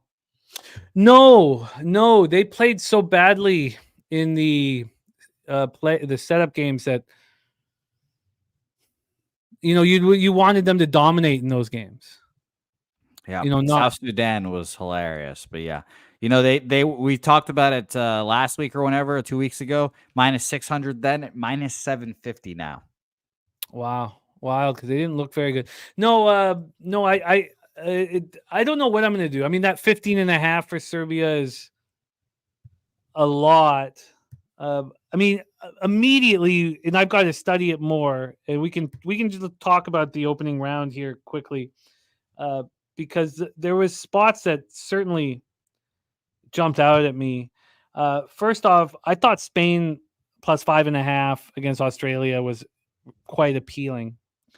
Japan's gone down to 17.5 from 18.5. But then Canada minus 7.5. I think that's too many points, honestly. I think the Greek can stay in that basketball game. Yeah, there's not a soul on Canada that's going to be able to guard Giannis. Dylan Brooks. Come on. Dylan Brooks is like 6'8". Giannis is almost 7 foot. He's going to eat him alive. How did Dylan Brooks shut down Wemby? Wemby's skinny as hell. Dylan Brooks can. I mean, look, no one can defend Giannis, but we have the perfect person. Is there a better person to defend? I mean, America would use LeBron. I mean, who's a better defender on Giannis than Dylan Brooks? I would go with a center on him. I'd rather put like fucking Rudy. Oh, it'll be Dylan Brooks, dude. It'll be Dylan Brooks. Yeah, that's gonna be interesting. I mean, yeah, but Kelly Olynyk's not gonna fucking do anything, so he's the best defender you're gonna have on him. But I think Giannis eats. We're not scared of fucking Giannis. I mean, look what he did with NBA players around him. Yeah, fucking squad ass zilch. I mean, I don't know. I'm not scared about Giannis. Here. Celtics. But yeah. So the beginning spot, Serbia was plus 15.5. They've already gone to plus 14.5. So that's the opening game versus America. So it'll be interesting. It'll be interesting. We'll be watching these line movements. Of course, that starts Saturday and Sunday, so we can talk about it on Friday on our Friday show. Yeah, I'm now starting to open up because my book has now opened up like all the fucking I guess odds for all these events. Like there's women's basketball, I'm looking for women's swimming. I just found it because I wanted to just amuse myself with Katie Ledecky odds because I'm sure she's like minus 17,000 or whatever the fuck it is for her to win her event. But Yeah, I'm going to try to do some research. I did also figure out there's 32 Venezuelans going to the Olympics. None of them in Olympic sports that actually mean anything. A lot of weightlifters, some wrestlers, a few fencers, and a couple track people that you'll never heard of. This is a huge, not to take away from the Venezuelan Olympic team, but loaded bases, 1 out, 7-4 game. I mean, it's Zach Short up to bat. Redeem yourself, you fuck. And he struck out. No redemption for him. God. I mean, he just looks like a little boy out there, too. But you have Montas on the ropes. And he fouls too. Of course, it was high heat against Zach Short. Just awful. Oh, just needed that one more run. I mean, is that too much to ask for? Kellenic, this is a big at bat. Why? God, he's not. Force him to pitch well. Jesus. Michael Lester saying only 44 more days till regular season week 1 kicks off. It'll be here before it. You know it, boys. And we've already seen that half-point move towards the Chiefs, and Troy Torrance has moved.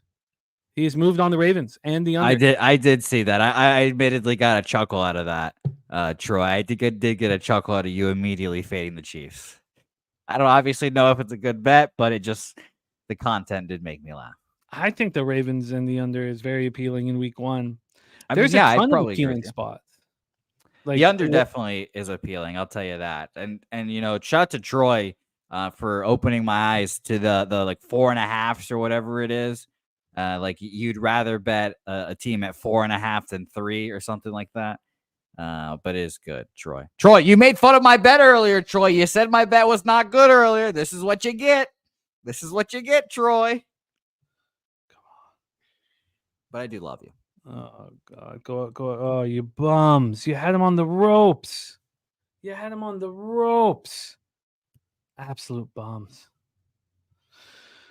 Oh, God. All right. Quickly, though, if we just touch on this very quickly, this first opening week of NFL, and obviously so much work will be going into all of this here, but the Eagles minus 1.5 in that neutral cider on Friday is in Brazil. It's wild. And then you like the Packers? No, I like the Eagles in that one. But I need more time on it. I need more time on it.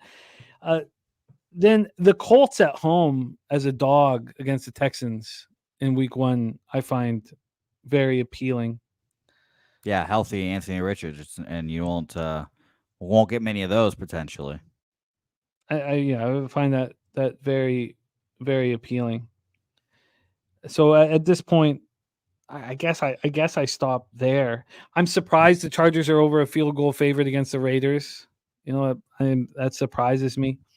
And then the Browns at home against the Cowboys as a pick'em. I find the Browns very appealing in week 1. All of this, is going to take a lot more work. Can I give you an Olympic bet that might appeal to you? Yeah. Canada over 5.5 Olympic gold medals, minus 140. I mean, I don't know. I don't know I don't know anything about that. I would. Yeah, it'd be awesome. That'd be a great bet to bet. It'd be so funny.